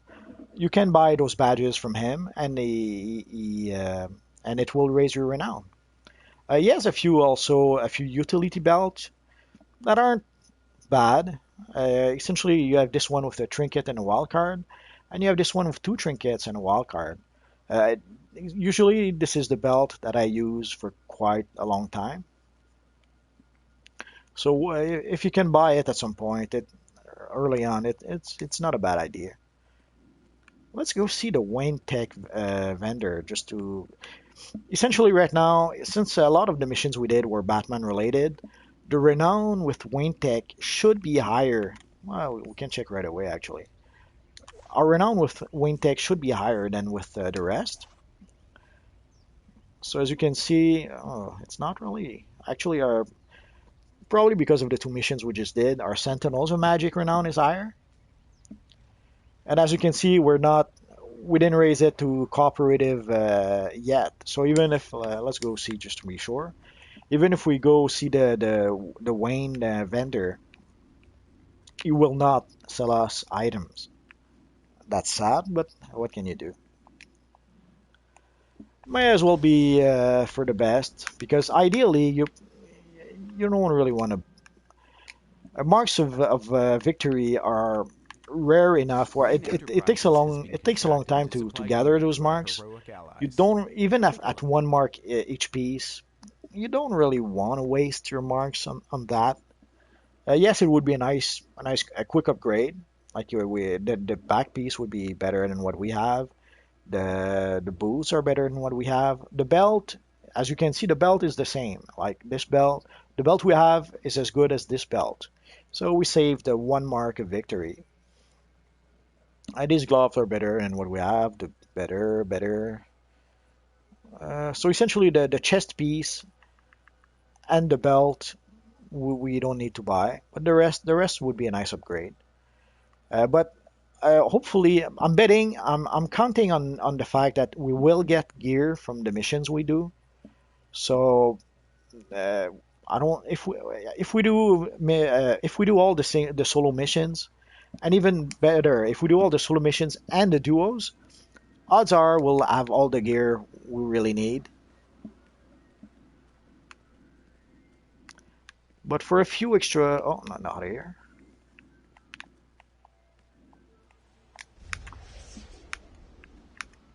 But if you want a few extra marks, oh,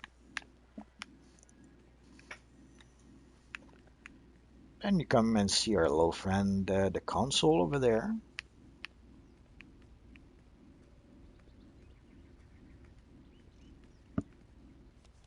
Oops, I hate when I do that.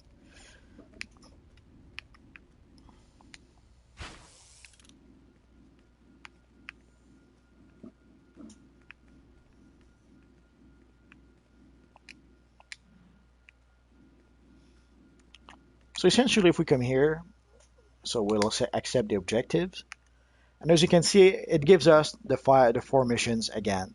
It even gives us the sub avatar mission again, even though we didn't really complete it. Like, or no, it doesn't, does it?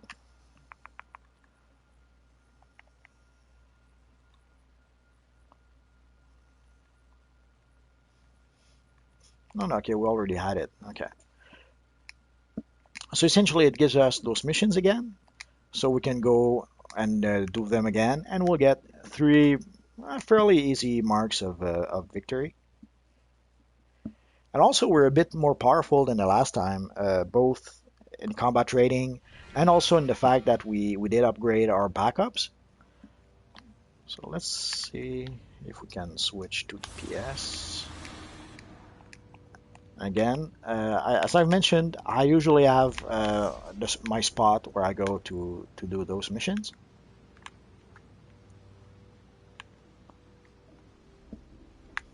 And we're going to be able to check also the diamond heist mission if it's up or not. Hopefully it's up and we're going to be able to complete it. If it's not, well, we can do it later. Doesn't matter.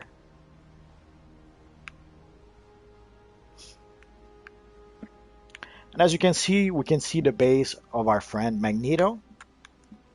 So if we wanted to, we could enter it. Like if we get into trouble with those avatar. Oh, if we get into trouble with those avatars, we could go and hide in Magneto's base if we were a coward.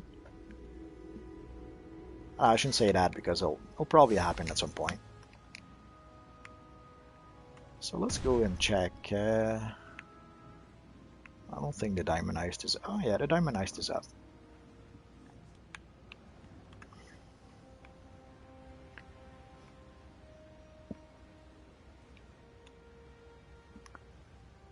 Should I do it or not?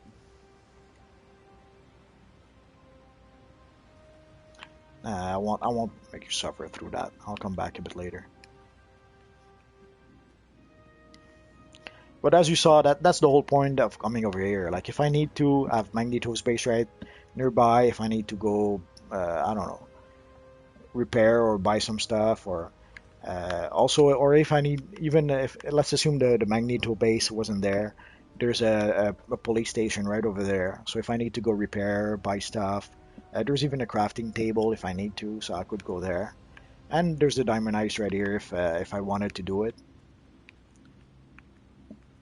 So let's get started on those missions. Let's see if it's a bit easier than yesterday.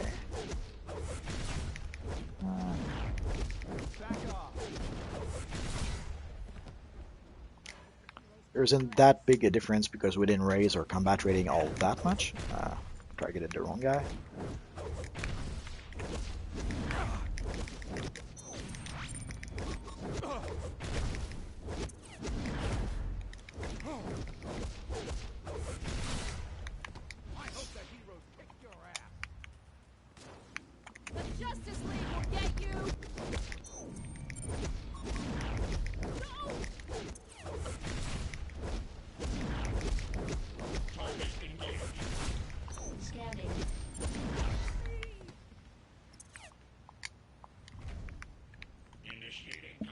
The clicky is too far. Oh no.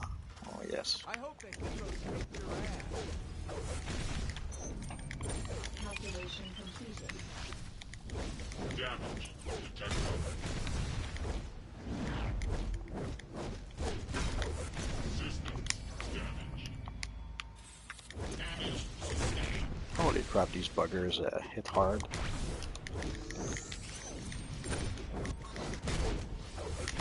No, let's summon our friends, but I may have waited too late.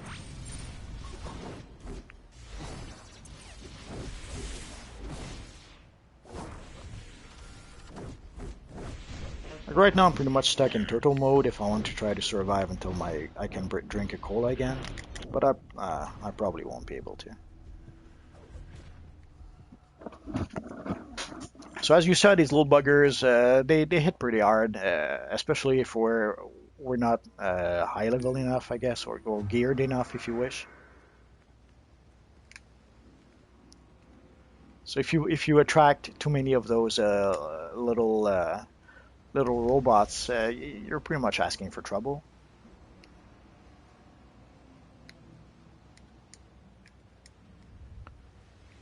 Back off. Calculation completed. And sadly, as I tried to use the battle display to maybe start the heal over time, that was a mistake. Although I was almost dead, so it probably wouldn't have made a difference. But as soon as I stopped blocking, those little buggers finished me off. Stop! You're hurting me! Because also, as I'm blocking, already when you block, you prevent a bit of the damage. Stop! You're hurting me! But thanks to the fortified blocking mod, I'm preventing even more damage. Like I think I'm preventing up to 80% damage with that mod. Afraid of you. Yeah. But it says it may prevent up to 80%. Odds are it doesn't. Or it probably does with like very low level NPCs. But with certain NPCs or even NPCs that are higher level than you, it probably doesn't prevent 80%. I hope the heroes kick your ass. And as you've noticed, the NPCs over here are combat rating 56, which is a lot more than I am. At least 12. So as you saw, when half a dozen fleas jump on you, even though they're tiny robots, they're still combat rating 56 NPCs. So half a dozen of them beating you up. It's you don't want that. You don't want that to happen.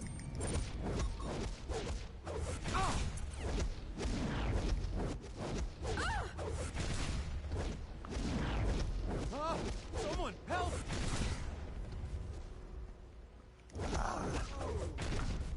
Okay, so luckily we were able to make him drop the thingy, which is not always what happens. Where's this thingy? I hope the heroes kick your ass. Sometimes it's in the ditch, or I guess not. Back off.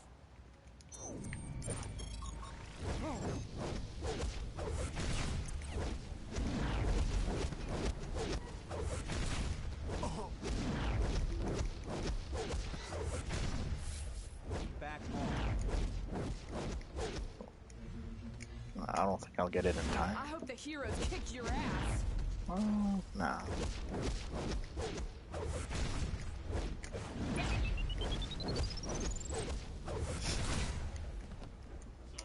So not unlike the controller, I mentioned, what you do, you start with starting the little green lightning bolt. With the DPS, you start, like in this case, pretty much with any power, since thanks to the max damage mod, they all give plus 60%. So essentially you start with a power, any power, and you'll have 60% extra damage. You'll notice sometimes I'll start with the battle display, sometimes I'll start with the gauss grenade, the napalm grenade. Sometimes I'll do multiple powers for various reasons. Let's summon our friends and not take any chances this time. Calculation completed. Like as you saw, is Whirlwind is some kind of crowd control. Oh, holy crap, here comes the little buggers again.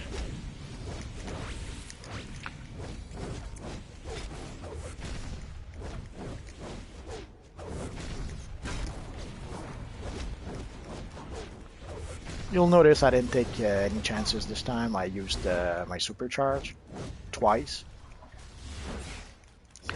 It's good to protect a bit against crowd control, but the best part is that it gives a bit of health. So it allows you to survive through certain battles, Back off. which is always good, if you ask me, which you did not, but let's assume you did. I would tell you that. No, no, no. I'm not afraid of you. I thought it was going to pick the clicky.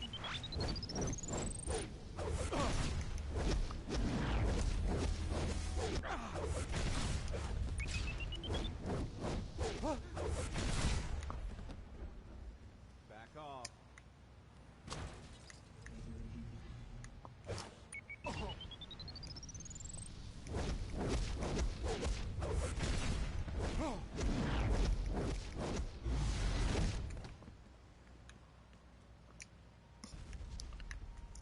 I hope the heroes kick your ass. Sometimes the clicky you want to focus on is the component you want to focus on is the one that the character was about to pick up.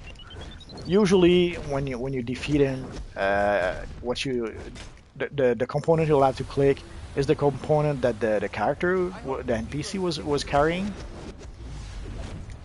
But that's not always the case. Sometimes, once you defeat the NPC, what you actually end up having to do is to go pick a clicky at the other end of the place, like here. Oh well. And if you've noticed, I've backed up because I saw the little buggers, the little robots, not too far away. So I'm trying not to attract them. Although I did attract one. I guess let's use a cola. Why not? Scanning.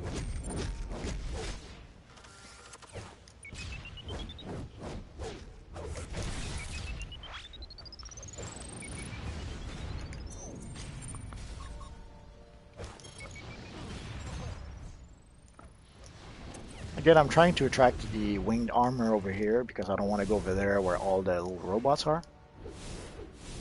But the winged armor doesn't want to cooperate. It doesn't matter. He's gone now. Let's go after this little guy here.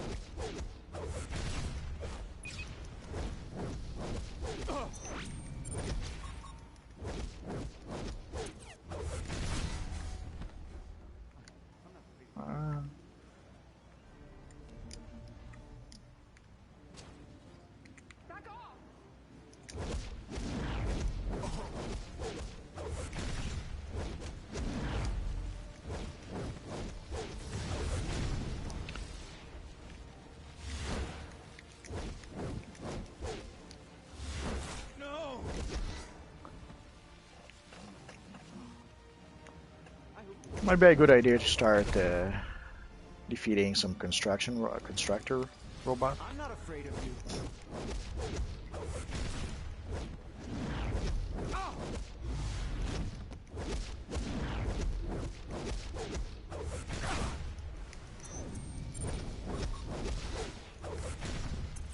Initiating combat.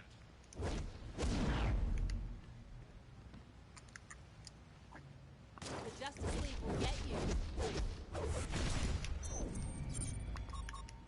Please, stop!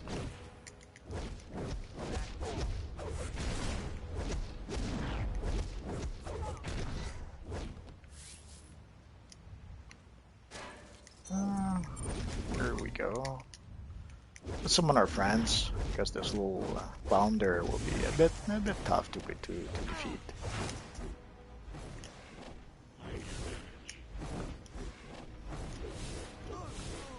Actually, it wasn't too bad. So as you can see, my robots are more powerful than they were yesterday. And also there's 3 of them, which so each robot is more powerful and there's more of them, so that makes them even more powerful. The guy's going with the clicky. Oh, there's the... We'll settle with this one. I hope the heroes kick your ass. Back off. I'm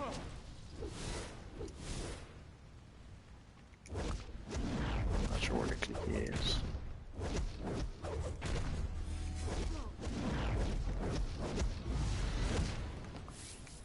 The Justice League will get you. Oh, was that the last one? Oh yeah. Back off. So let's go for the constructor robot. Calculation completed. Damage sustained. Essentially, we want to defeat him before the sub-avatar is finished being constructed. Scanning. And as you, that's the what I call the tank, the huge tank avatar. This one is the tough one. Holy crap! It's a tough one. So if you're low level, you don't want to fight that big one. Initiating combat.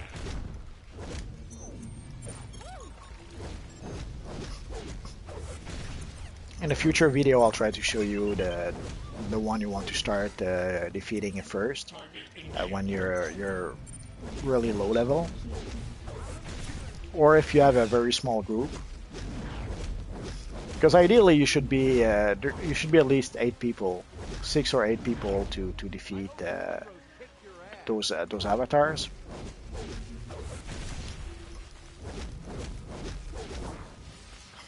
Although you could be, since this is the open world, you could be 18 people if you want. Like you could be 2 groups or more. Performance impaired.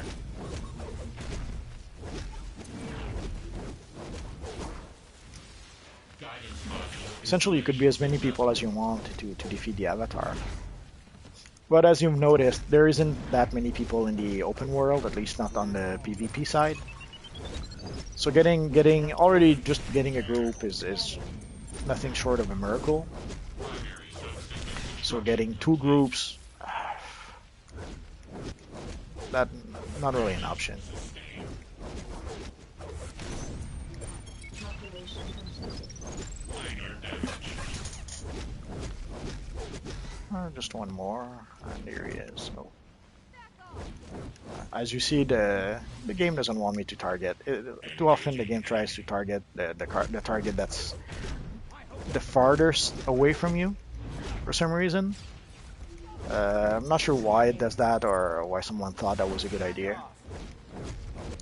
Because sometimes, sadly, you'll end up targeting an enemy at the other end of the map, while the one right next to you is beating the crap out of you.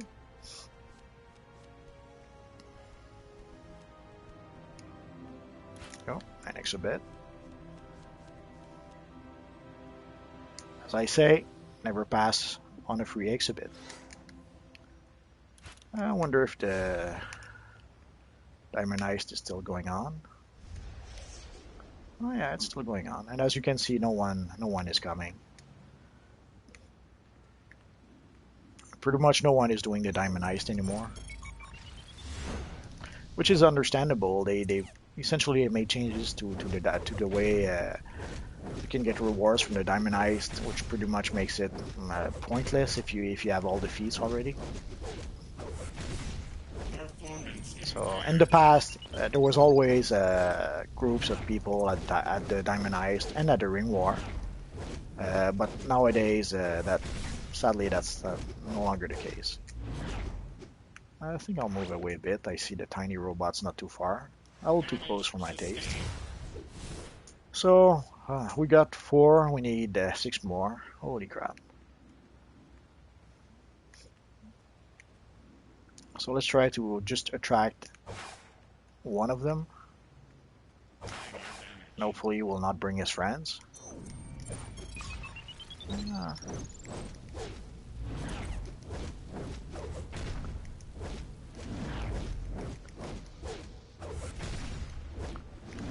Let's pull back a bit more.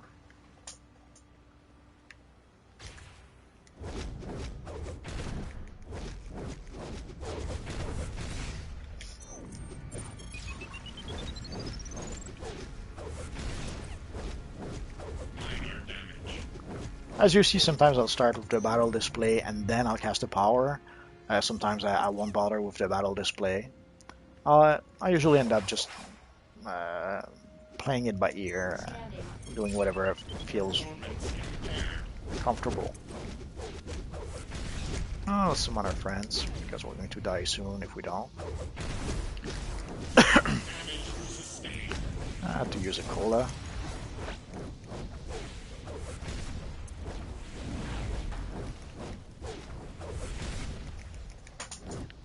Let's try to bring them back over here.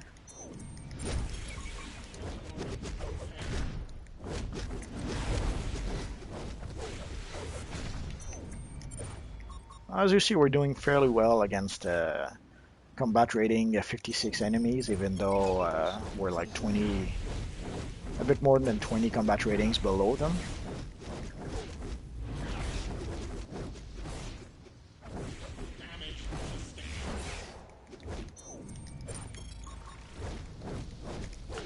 Well, against 2 of them, that's going to be a bit trickier.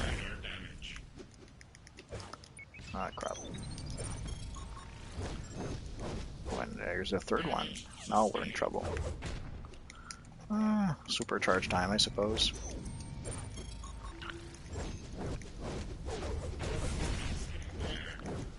Ideally, as you may notice, I'm trying to use as many abilities as I can that have an area of effect. Essentially, I'm trying to use an attack that will target more than one opponent. Well, let's use our trinket. Why not? So the grenade is pretty good for that. Like the napalm grenade will target and crowd control a bit more than one enemy. And as you can see, like even though I'm in DPS mode, I still can crowd control them. Ah, crap. Why did I say crap? Because if you see the other guy this guy fell down here and he came back with full health. Essentially what happens is that he did reset. There are certain occasions where the NPCs will reset. And him falling down was such an occasion, I guess. Come on, die.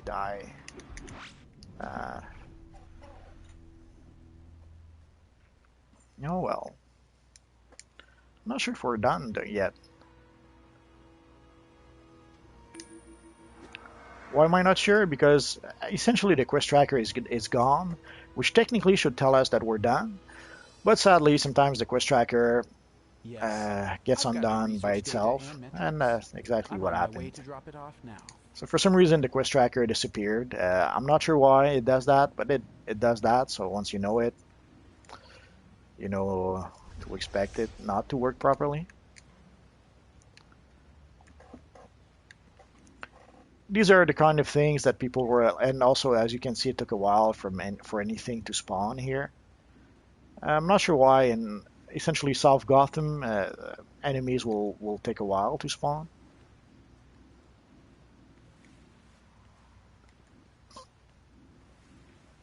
On PS3, it was a nightmare. You would get here and you would have to wait 30 seconds, a minute, 5 minutes sometimes. I'm exaggerating a bit with 5 minutes, but you had to wait a couple of minutes before everything would render. So you would get here and then you would see a lot of red dots on the map, knowing that there were a lot of enemies nearby, but you would not see anything, and it would take quite a while for them to finally appear. And it's not as bad on PS4 right now, but it's not as quick as you would expect. This being the latest generation of gaming console. Well, what can you do? It's what we have. So as you can see, there's 3 flyers. I'm going to try to attract them only one at a time. So as you saw, there are times when don't hesitate to block. It's going to keep you alive. And in a group, blocking sometimes will buy you a few seconds, or it will buy your healer a few seconds. Like maybe the healer's ability is on a cooldown, and he's waiting like 1 or 2 more seconds before being able to use his power because the cooldown doesn't allow him to. So blocking sometimes will buy sometimes for the healer to be able to heal you if he can't for some reason. And, some of those guys can fly pretty high. That's one of the drawbacks of not being a flying character. Let's go see if there's not another one over here. And as you see, I wasn't careful enough. I have pretty much drained. There's one here, but there's all these little buggers. So I wasn't careful enough. I pretty much drained my power bar. It happens. So let's see if I can get 2 more of these jokers. This one is way too high. Oh, let's see if I cannot get it maybe to come down here.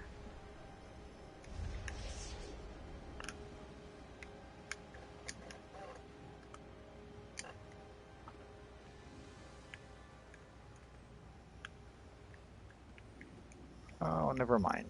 Here's our lucky winner. Yeah, I'm spamming napalm grenade a bit too much. Calculation. Performance impaired.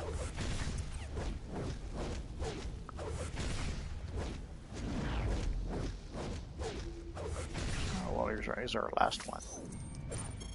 Come over here, my friend. Let's go to him. Hopefully.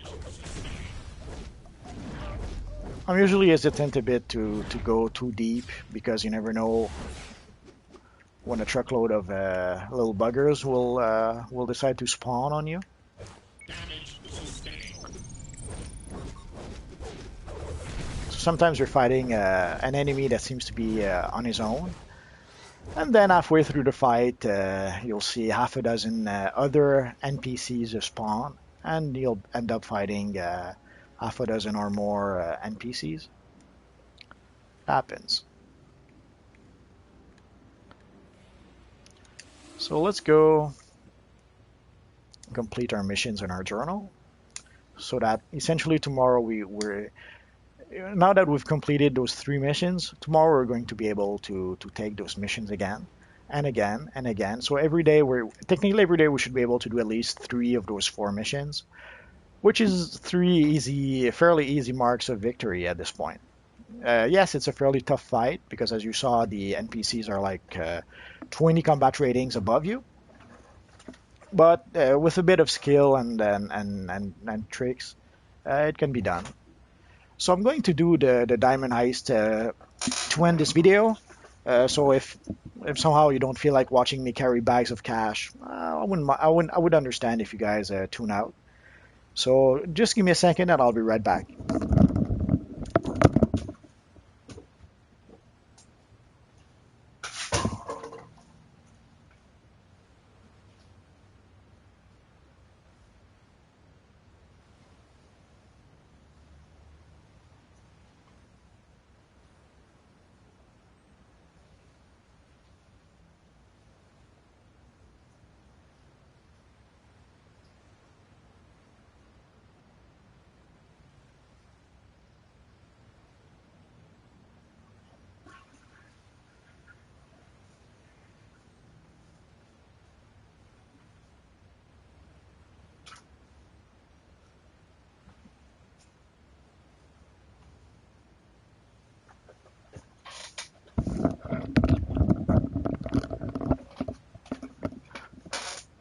So essentially, I will do the diamond heist on my own, unless someone else appears while I'm doing it. So it will give you an idea of how long it can take when you're by yourself doing it.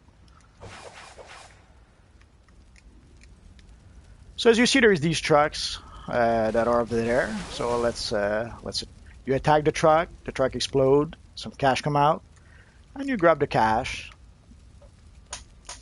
and you go to your truck.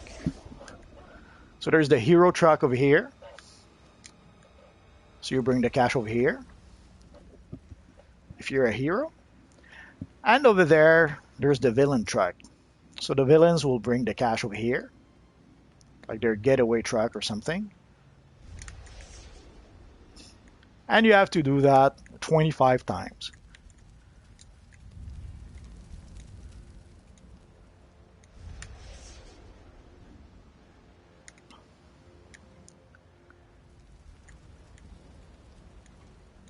And it seems simple enough, but when there are villains fighting you, and also you can steal the cash from the other truck.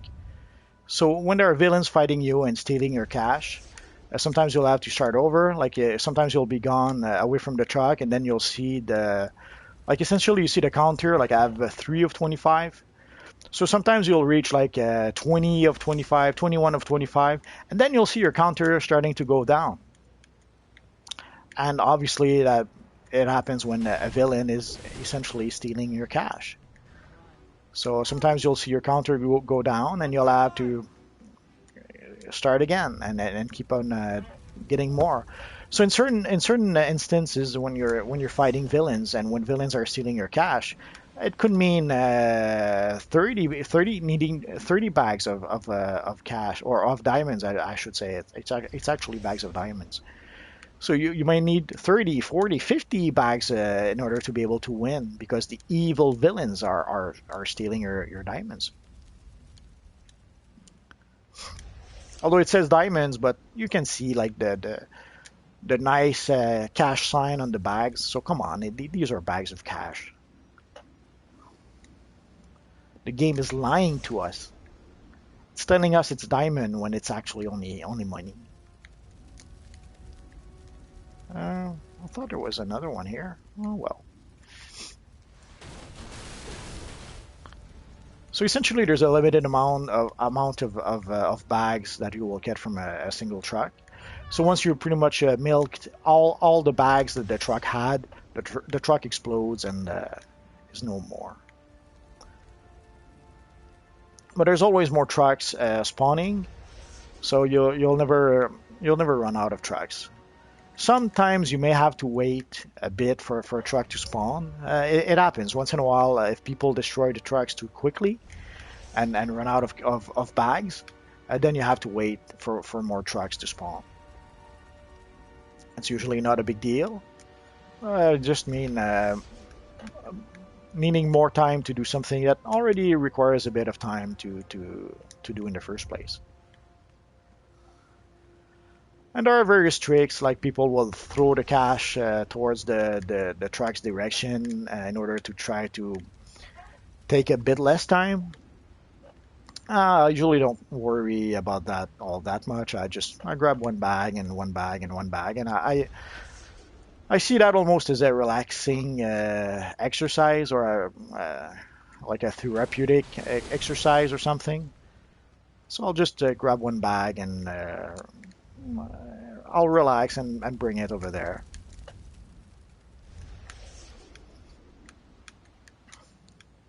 There are some things you can do that are fairly relaxing in this game.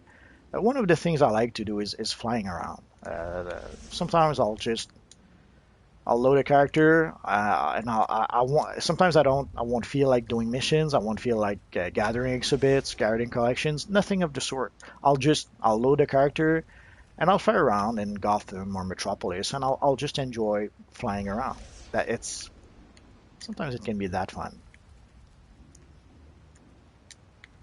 It's one of the very unique things that this universe has is that you can fly. Like you could probably argue that being able to play in the DC universe and playing alongside DC characters, you could think that this is what makes this game distinctive from other games.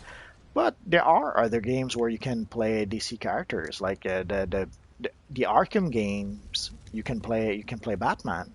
The Injustice games, you can play like 40 different DC characters. And in none of those games do you actually fly. Actually, you do glide fairly well in the Arkham games, but still, again, you don't fly. So the only real game that I know of right now where you can actually create either your own character or recreate an existing character and fly around, that's this universe. That's the one thing that I've seen that DC has that no one else has. Get away! And there is a wonderful website called wavedocs.com. Maybe I should put a link in the video at some point.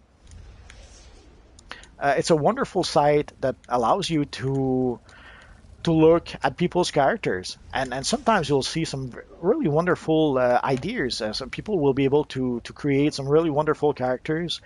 Not so much original characters, because ironically enough, you'll see a lot of people create what they think is an original character, and sadly, they'll just end up creating characters that you've seen countless of others create.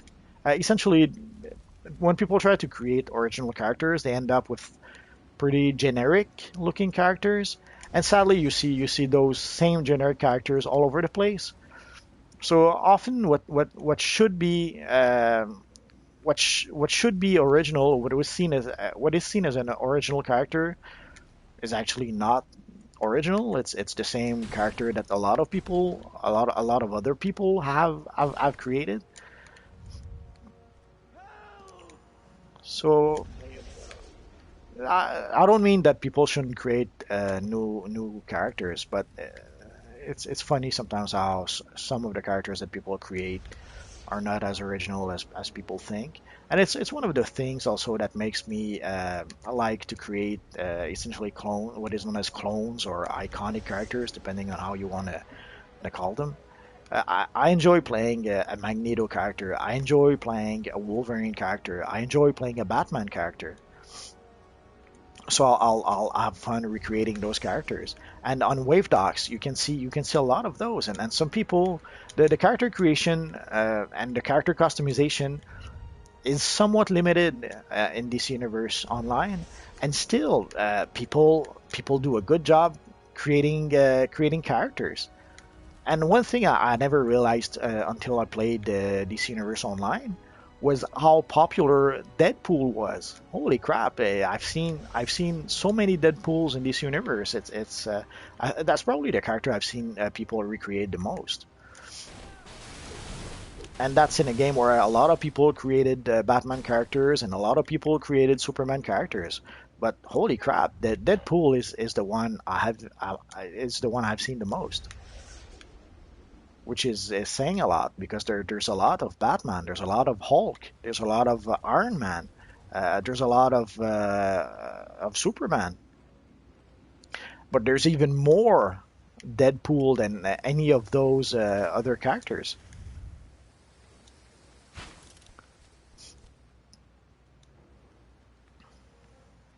And also the various styles that we have in the at character creations make it fairly easy to create a Deadpool character. So that might be part of the reason as well. But then again, people wouldn't create a Deadpool character just because they can. They if people didn't like the character, they wouldn't create a Deadpool character, even if it was the easiest character to create in the character creation. So, but even at character creation, there's a lot of characters that you can recreate fairly easily. Spider-Man is one character that's fairly easy to recreate. I'll probably keep my distance because when the truck explodes, it sort of it sends you flying in the air, kind of like the bags.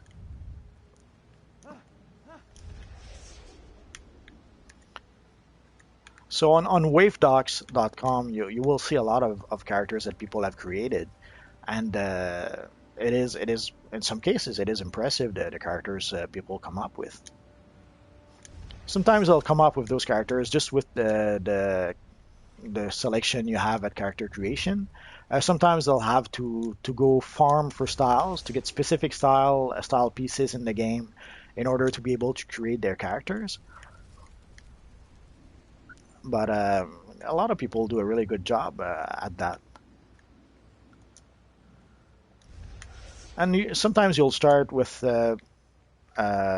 what you can at character creation, and later on you update your look once you have access to more styles, which is probably what I'll do with this Wolverine character. Oh yeah, we're done. Here we are. So as you can see, we completed the mission. Like we already had defeated our 5 villains. So all we needed now was to essentially bring all the bags to the truck, and we're done with that mission. So we're going to be able to take that mission again in the future. And also, once you win the diamond heist, there's this little lady that appears, and you can buy PvP gear from her. In the past, it was pretty good gear that you could actually use in the open world. But sadly, nowadays they've made it so that the PvP equipment no longer function in the open world. So these weapons now are only good in arenas. It's sad, but that's how it is. So this used to be like it used to be a good way to gather fairly good weapons and fairly good equipment at this point in the game.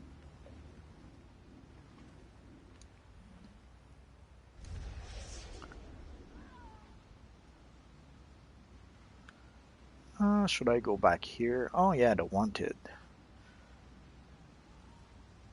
I will try to show you one wanted mission. I'll probably do a whole video about wanted posters at some point. Let's see if I can do one mission with this little guy. Essentially, what I'm going to do is that I'm going to go to the East End police station, and I'm going to go get a poster. Unless maybe I already have it. I'll just give me a second to check. Wanted. Oh yeah, I already have it. Okay, so essentially I will try to go and defeat the evil robot Full House. So essentially, for those who don't know, in the police stations, there's these wanted posters. Inside the police stations, there's these wanted posters that you can take that will require you to go defeat certain NPCs in the world. There's some for Gotham City. There's some and you can see a Magneto base over there, like that white light over there. That's a Magneto base. So, anyways, so there's these NPCs in the open world that you have to go and defeat. Essentially, inside the police stations, the posters that are there are for NPCs. In this case, Full House. And outside the police stations, The wanted posters over there are for players. Full House usually is here. I'm not sure why he's not. He's always here when I'm trying to do those missions. Oh, let's wait a bit. Oh,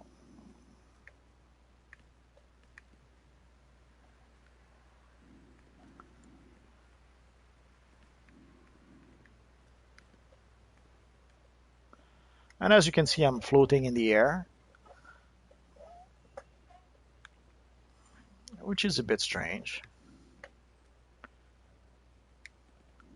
It's been happening since the latest update. Oh, and there's our friend, Full House. Okay, I'm underground. There's a few places, especially in Metropolis, where I was not underground, where I was floating in the air. Okay, so let's see if we're powerful enough for the evil Full House. I will try to stay in range, and I will try to let my friends, our robot friends, fight Full House and close in melee. And as you can see, Full House is combat rating 46, and I'm barely doing any damage to him because even though his combat rating, even though his combat rating 46. Is a combat rating 46 made for a whole group of players level 46? There's no, I won't be able to do it. So that's another thing with the combat rating. Like sometimes you'll see NPCs in one area that are all, let's say, combat 40 rating 46. So people will go in there expecting to be able to defeat the NPCs with their combat rating 46 player character.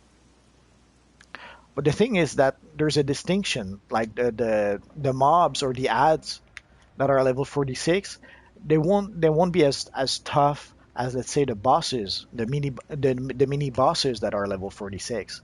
So the mini bosses that are level 46 may be too tough for a single player. So it might take 2-3 players to defeat a bosses that's level 46. If the players are also level 46, and then the big bosses. Well, again, even if the big boss is level 46, one level 46 player will not be enough to defeat that boss. It will take 8 level 46 players to be able to defeat the same boss. So even though the combat rating is the same, depending if it's a mob or an ad, depending if it's a mini boss or depending if it's a big boss, it will be different. They all share the same combat rating, but the mini boss will be tougher than the mobs, and the big boss will require 8 players as opposed to the mini boss or as opposed to the mobs. So there's quite a few distinctions like that a lot of players don't make. So it's important to know that yes, even if the enemy is the same combat rating than you are, if it's a boss, usually it's designed for a whole group, not just you. So anyways, so that's gonna be it for now, guys. Essentially, next time what we'll do is that we'll probably do some more one player missions, probably the meta research wing and maybe the lair, or maybe we'll finish all of them, and we'll probably try to do at least one of the duos, just to give you an idea. So that will be it for now. So until next time, guys. Bye bye.